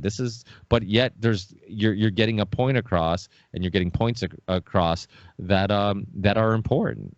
So you're gonna have to send me links to that video every platform it's on. So make sure that I put that in the show description. Oh yeah, no, for sure. And like, if you haven't checked out the second episode yet, I'd recommend it. And if you're able to watch it, please watch it, because it's so many like little jokes that are in there for the people who know their shit like really well. You'll just be like laughing along with it, like, oh my god, that's so funny, that's this thing, that's that. And it makes for an environment where like you said, you can literally send it to anyone. And I've tried to make the rebranding of conspiracy to be fun, which is baffling because it is the most depressing stuff on the face of the planet. How in the shit do you make that fun? And you make it fun by basically contextualizing it in a way where it isn't so scary if we know what we're talking about. Because the scariest thing is if you're confused about what's coming to get you. But if you know that everyone else knows and you're all in the know, then it's a welcome invitation to be able to help everybody out. And that's what it's built to do. It's like, hey, here, this helps. Yeah, and during the height of the lockdown, I was getting a lot of people writing me saying that exact point. Like, I mean, more people. I've never had that much fan interaction or listener interaction as I did during the height of the lockdown, because a lot of people were just grateful that they had people that were saying what they were feeling and what they were thinking, and they didn't feel alone. So. Without a doubt, it's super beneficial. But I don't want to take up too much more of your time. But so I guess just remind people, for people who might have forgot when we were beginning of the show, where they can get your work, where they can get your podcast, and connect with you if they would like. Okay, for sure. Well, I'll try and use artwork for this. So. And your books. I know you said you wrote a bunch of books, and your documentary. Yeah, okay. So I got two websites. One is my artistic work, which is Teace.ca. My name is Teace. It's Teace. And so Teace.ca. I'm in Canada. That's why the CA, not .com. And Conspiracy Synergy is this one. And that's the rabbit, red pill rabbit. And you go to conspiracysynergy.com. You can get all the videos there and all the references there. And you'll be introduced to Ricky that way, if you haven't been already, because he's one of the references. And it's also on Library and BitChute and all that kind of stuff. I haven't put it on YouTube, and I'm not going to put it on YouTube. I will do the promotion that I mentioned about caring with Karen so that I can make fun of YouTube. But the best way to get it is to go to the website itself, conspiracysynergy.com. And anyone who's listening to this, if you know someone who you've never been able to get into conspiracy before in a real way, where they understand that, hey, there's actually something to this. This show was made to help those people understand that it's the real deal and it's not as scary as we thought it was. because we're making our way around the turn here, and it's going to turn out just fine because we're working our asses off to make sure that we do all right. Yeah, that's awesome. I mean, what you're doing is so necessary because right now there's so many people who are like kind of like they put one toe in the water of conspiracies, but they're not ready to jump in. And I think that your podcast, without a doubt, your videos will definitely do that. So, are you planning on doing how many episodes? Is this something you're going to keep doing for a long time, or Yeah. have you thought that far in advance? Oh man, like I'm always about 5 to 10 years ahead of myself at any given time, and so far as my workload, so I had planned on doing it Well, as an please tell us what 10 years from now looks like, because I don't think any of us know. I can't go into it. I can't go into it. Like technically I perceive time non-linearly, but I'm not allowed to know things. It's like if I get into talking about what creativity is, it's a bunch of metaphysical weirdness that like, so I can't go into that right now. It'll take another hour. So I'll just say this. Sorry, what was the question you asked? Like I got lost when I got to. Oh, so I was talking about how many more episodes you think you're going to do. Oh, okay, what's like a long term. Yeah. So I had originally conceived of doing the whole thing as just like a 7-part series, and then I was going to release it all as just like, because you know how people like binge watch. I'm like, oh, well, you could just give people like a conspiracy binge watch phenomenon then. So I was going to do it that way, and I recorded the first 3 episodes. And then in between, when I was editing the first 2, all this COVID shit started happening. And there hadn't really been any major developments in the world of conspiracy. I mean, you see stuff like, yes, there's different like major presentations that'll come out, or different like kind of whistleblowers that'll speak, little things, but nothing major like we're experiencing right now. So I was kind of thinking, all right, well, I can just basically encapsulate the history of what's been going on and then give that to people to try and get them up to speed. Then all this shit happened, and I'm like, well, fuck, I gotta speed up and I gotta change directions and do a bunch of things very differently. So the first 2 episodes, those didn't change. I was able to keep those exactly the same, even with all this going on. But the 3rd episode, I had to push that much later. And instead, I've made the 3rd episode the one that I'm now working on and have been working on for a ridiculously long time.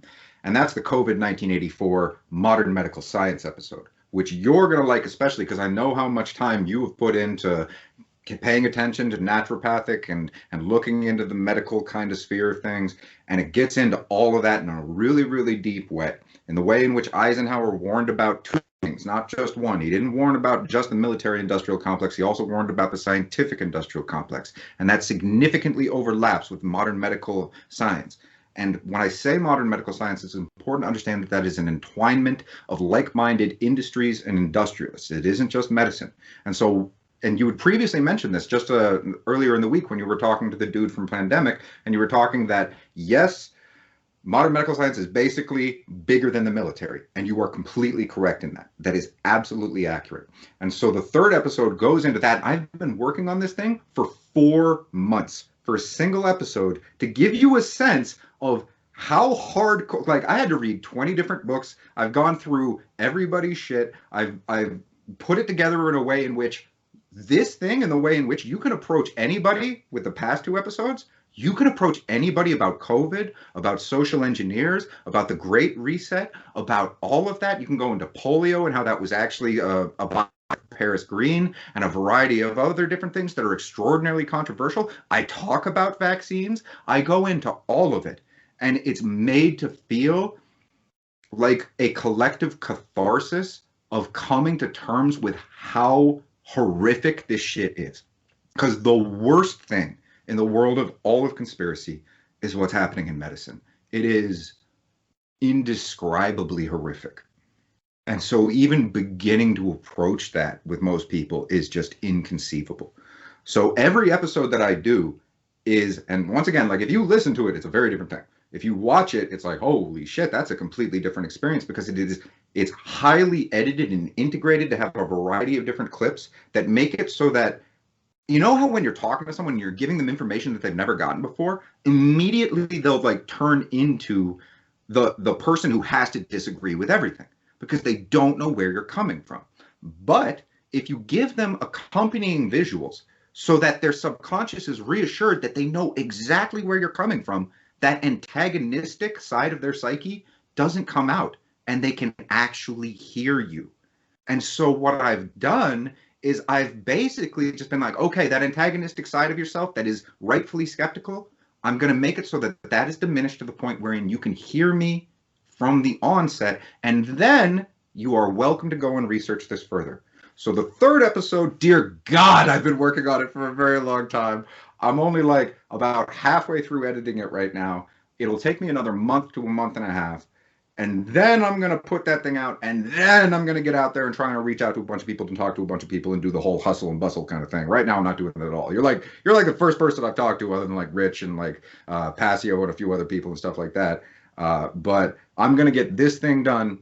And then the fourth episode, oh dear God, that's going to when I start dealing with the whole post-election environment, and I go into democracy conspiracy, and I look at like books like Compromise, which goes into Clinton's association with the CIA, and you can look at like Family of Secrets, which is Russ Baker. You've had him on the show, and that's him talking about like Bush family connections. And then you can look at like Project Phoenix out of Vietnam as a template to understand what is being done by psychological warfare now domestically.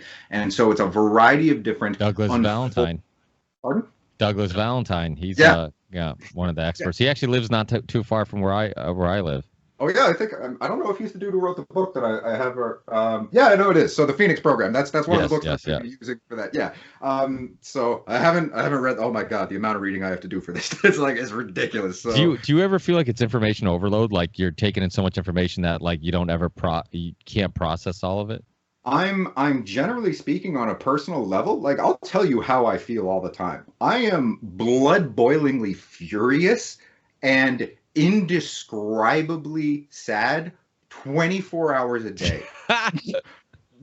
Because that sounds like a lot of energy. Oh man. But I have the ability to transmute trauma into things that people aren't hurt by, where they're like, oh, now that I understand that, it's okay.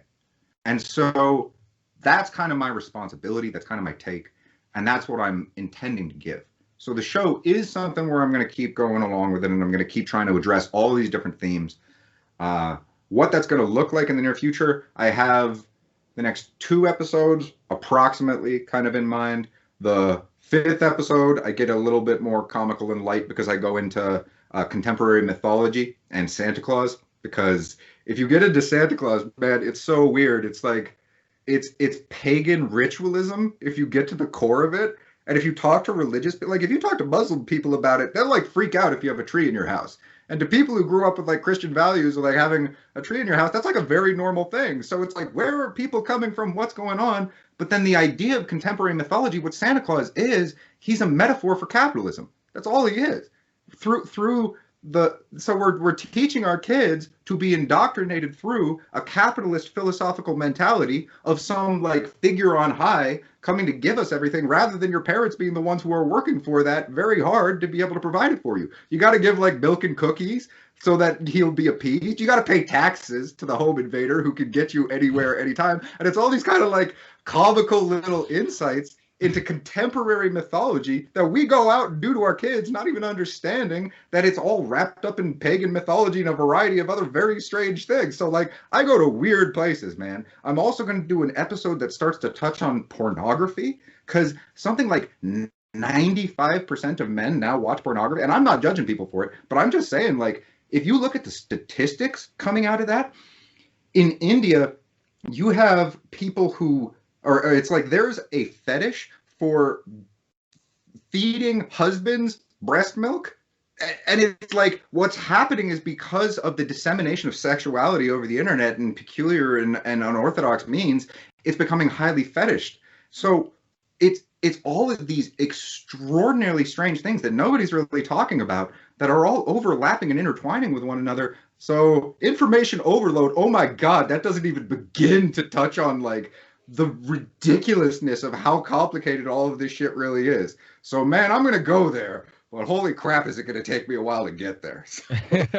So, well, the thing is, we talk about the rabbit hole like there's only one, but there's so many rabbit holes, like there's I mean, you like you said, you could go down the history of religion or Santa Claus, porn, all trying to understand any of these things can get you down so many different rabbit holes, and it's all so interesting. But like I've said on my podcast, like I feel like life's a huge puzzle, and every time you kind of understand something a little bit better, you get one more piece of that puzzle, and at the end of your journey, you might not know what that image is, but you hope you gather enough pieces where that image becomes a little bit more clear, or you can have at least a good guess on what it all means. And I think that's kind of what we're all attempting to do, just gather those puzzle pieces as we try to understand the world around us and how crazy it is.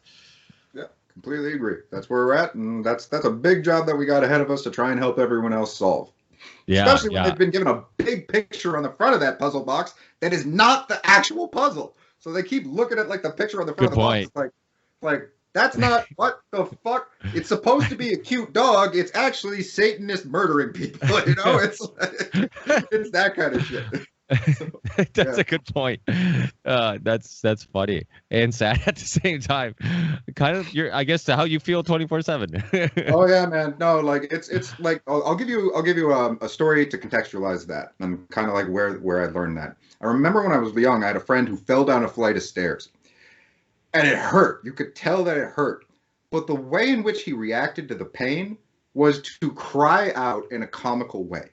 And I remember I was just like, holy shit, that's an incredible thing to do, is to take and to transmute what you have been through and to be able to make it so that other people don't have to feel encumbered by that themselves.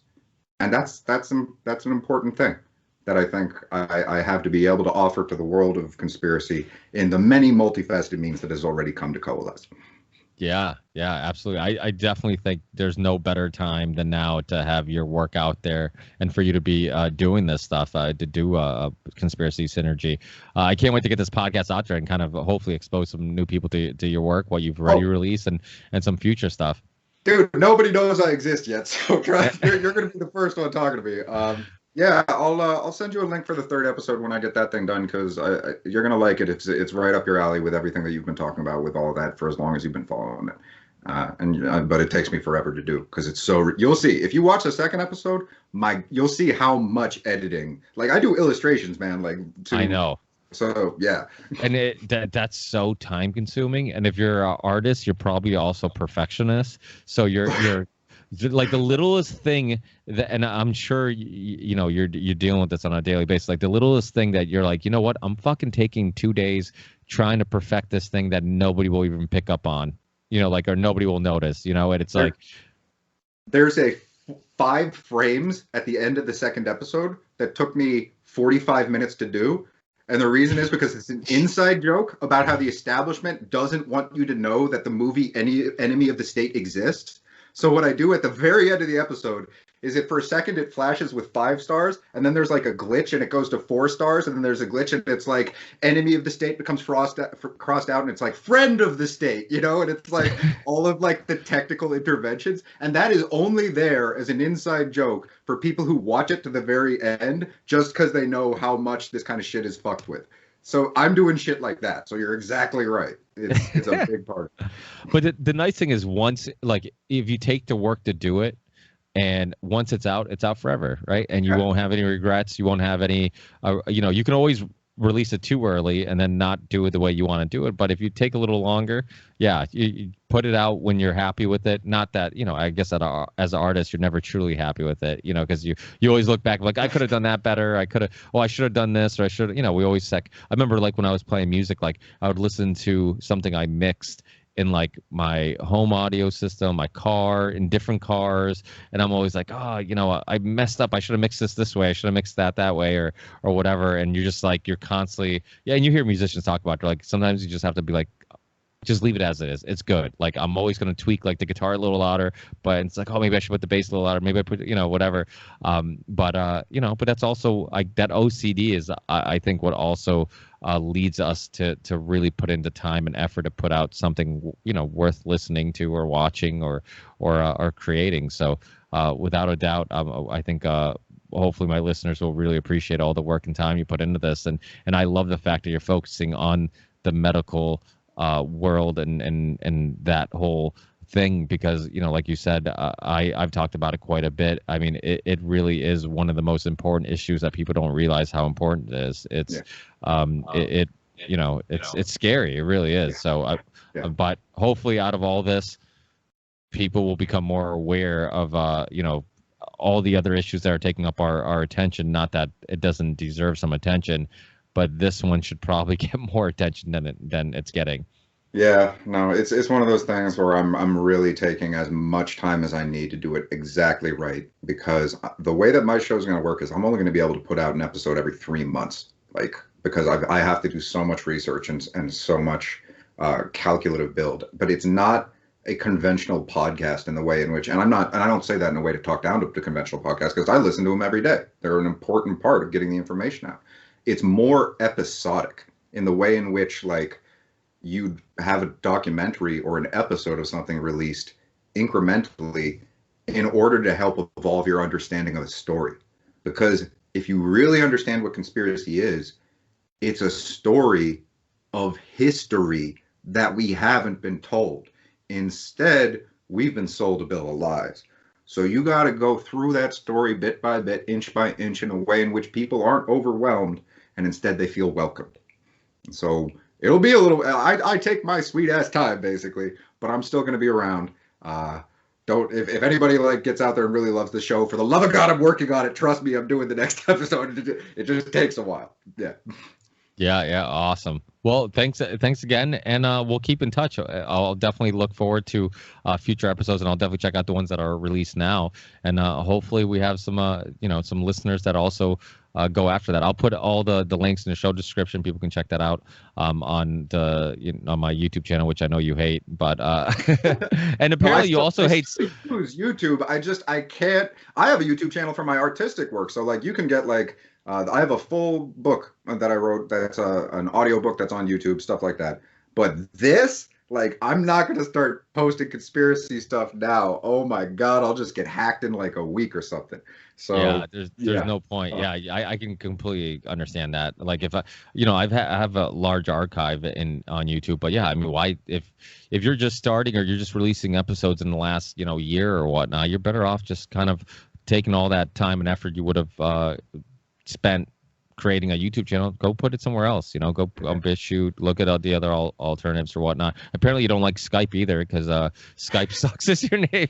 Dude, I have serious issues with just about every corporation that exists on the face of the earth. So that's oh man. Yeah, I'm but isn't it funny that like somebody would look at maybe your videos and be like, oh, he must be more right leaning, and yet like nothing's more left leaning than hating corporations. And I'm the same way. Like I was just telling somebody recently how like I feel like people on the left are less like that they haven't been as willing to come on since the COVID thing because they feel like I'm like this Trump supporting person because of my views on COVID. And but I'm like, it's a big pharma thing. Like my fight is, I'm like, I'm not picking a political team. I'm anti big pharma. I'm anti big corporations. I'm anti, suppressed information. Like, and whatever team happens to agree with me, then they just happen to agree with me. If Trump wants to, not take the virus as seriously as the other side does, so he happens to be on my team for this particular issue, then it is what it is. Like, I'm not going to say, or stray away from my views just because, the president happens to maybe agree with me, So, yeah, without a doubt. So, but I'll get all those links from you, and hopefully we talk again in the near future. Maybe I don't know how busy you are, but maybe I can get you on one of the Union of the Unwanted shows. Also, have you checked those out yet? Man, I'm trying to keep up with everybody. It's impossible. So I will make a point of checking it out in the near future. Shoot me an email. Like, include if there's ones that stand out to you that you especially like. Let me know about that, and I'll make a point of listening to those ones. And that's a good way of getting on. Yeah, I'll send you the link to the last Union of the Unwanted. So if just to kind of give you a quick rundown, what it is that the name came about from I was doing Swapcasts with Sam Tripoli, Charlie Robinson, who wrote the book The Octopus of Global Control, and Midnight Mike from the OBDM show, and we're talking about censorship. This is something that was obviously coming up a lot before the lockdown and during the lockdown.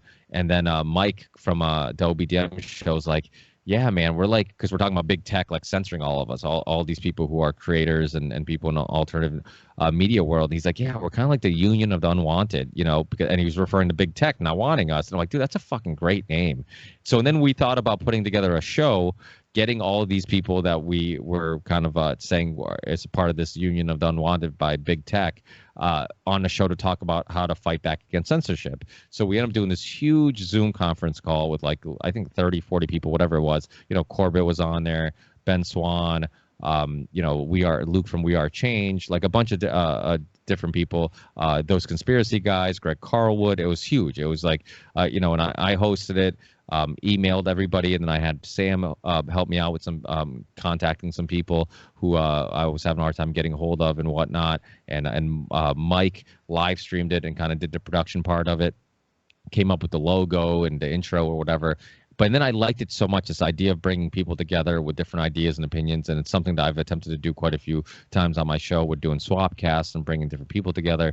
I'm like, dude, how about we keep doing this union and unwanted thing? So after the show, I text message the guys. I'm like, let's do this. I'm like, I'll gather people. We'll get a bunch of people. Every show will be different groups of people, and we'll just talk, and we'll bring a bunch of people together. It'll be like a hangout, but with the alternative media world. And I'm like, and similar to a hangout, I'm hoping that people, because I would tell people, like, you can drop in whenever you want, you can leave whenever you want. I don't know what we're going to talk about. We're just going to bullshit, and then I don't even know exactly who's going to be there, and I just, you know, we'll throw out the invite. And I wanted to kind of recreate this idea of like hanging out with your buddies, and you're hanging out at a bar, and you have some friends that are going to be there on time all, you know, every time you get together. You're going to have the friends who said that they're going to show up who don't show up. You have the friends who just show up halfway through the night and you know, and always show up late. And I kind of want to create that vibe. So I would tell people like, hey, show up whenever. So we'll be in the middle of talking and somebody will just pop up like, and like, hey, look who's with us now, you know? And so that's what we've been doing, and it's just a huge like alt media hangout thing with people that you know, I'm a fan of and people I like, and I just bring them all together, and I tell people if you can make it, great. And I've had a lot of the same people kind of recurring participants like Jason Burmis and the Grind America guys and whatnot, and Charlie Robinson, because he helped me kind of come up with this idea initially. He's been on just about every show, and Sam also, and Mike. And then we have a bunch of people that we just rotate in and out. And this last one was a real cool one. Like I said, we had Greg Pallas, which I know you talking about election fraud. He might be somebody that you might be interested in and just looking into his work. And I've had Brett Venat on. I haven't had Rich on yet, but it's just Monday nights are kind of hard for him. We do it every other Monday. We live stream it, but the next one's actually going to be the day before the election on the 2nd. But so if you're interested, I'll send you the link and you can participate and hang out, and just if you want to say something, say something. If you don't want to say anything, you want to be just listen for a while, you can do whatever you want. It's really casual and really fun, and we're attempting to. I don't want to jinx myself, but Mickey Willis actually agreed to come on one of them. I'm hoping I can get him on that one, where I'm attempting to get G. Edward Griffin on the next one. I'm always trying to get, like, you know, interesting people. You know, Scott Horton was on the last one. Greg Pallas. I actually had Christopher Ryan. You know who Christopher Ryan is? Wrote Tangentially Speaking, also, or is the host of Tangentially Speaking, the author of Sex at Dawn and Civilized to Death. I'm a big fan of his. He's been on my show a long time ago. Love Chris Ryan, but he's also a little left-leaning, and he took a little talking into to joining the show. And then if you watch the video episode, he's on the Zoom call, and then like right when we start talking, he disappears, and I think he got cold feet and didn't want to participate. But because I think a lot of people kind of feel like it's a little bit of an echo chamber, but it's because a lot of people in the alternative media world are really upset about what's going on and worried about the social conditioning, the social control, the social engineering. And I think people who maybe aren't as informed about what's going on feel like it's just a bunch of Trump supporters being mad about the left, and it's not that at all. And I hope I can get Chris on and we can discuss it further. But when Scott Horton was on in the height of the lockdown, believe it or not, even as a libertarian who's very, you know, anti-government or big government, he was very much on board, like the lockdown and all this stuff. and we had actually a really fun civil discussion and disagreement, like an hour and a half disagreement on what was going on, and a lot of people gave us positive feedback. I was like, oh shit, it was nice to see people could actually disagree and talk about this stuff, and so I think it's necessary. So I want to bring people on who also might have different perspectives. I mean, that was kind of the goal. It just happened that just about everybody in the alternative media world, one thing we can all be angry about is this, for the most part. So it's starting to sound like an echo chamber, but I'm attempting to make it not sound like echo chamber because I really want ideas to be shared and challenged a little bit, because I like having those discussions, and I think we learn and grow from that. Yeah, no, I hear you. No, definitely. Shoot me an email. Let me know what's going on. Sounds like a cool idea. Let me know the past one, and I'll make a point of listening to it. Awesome. Well, thanks again, and we'll keep in touch. Yeah, for sure, man. Have a good night. Hey, you too. Thanks for your time. For sure. See ya.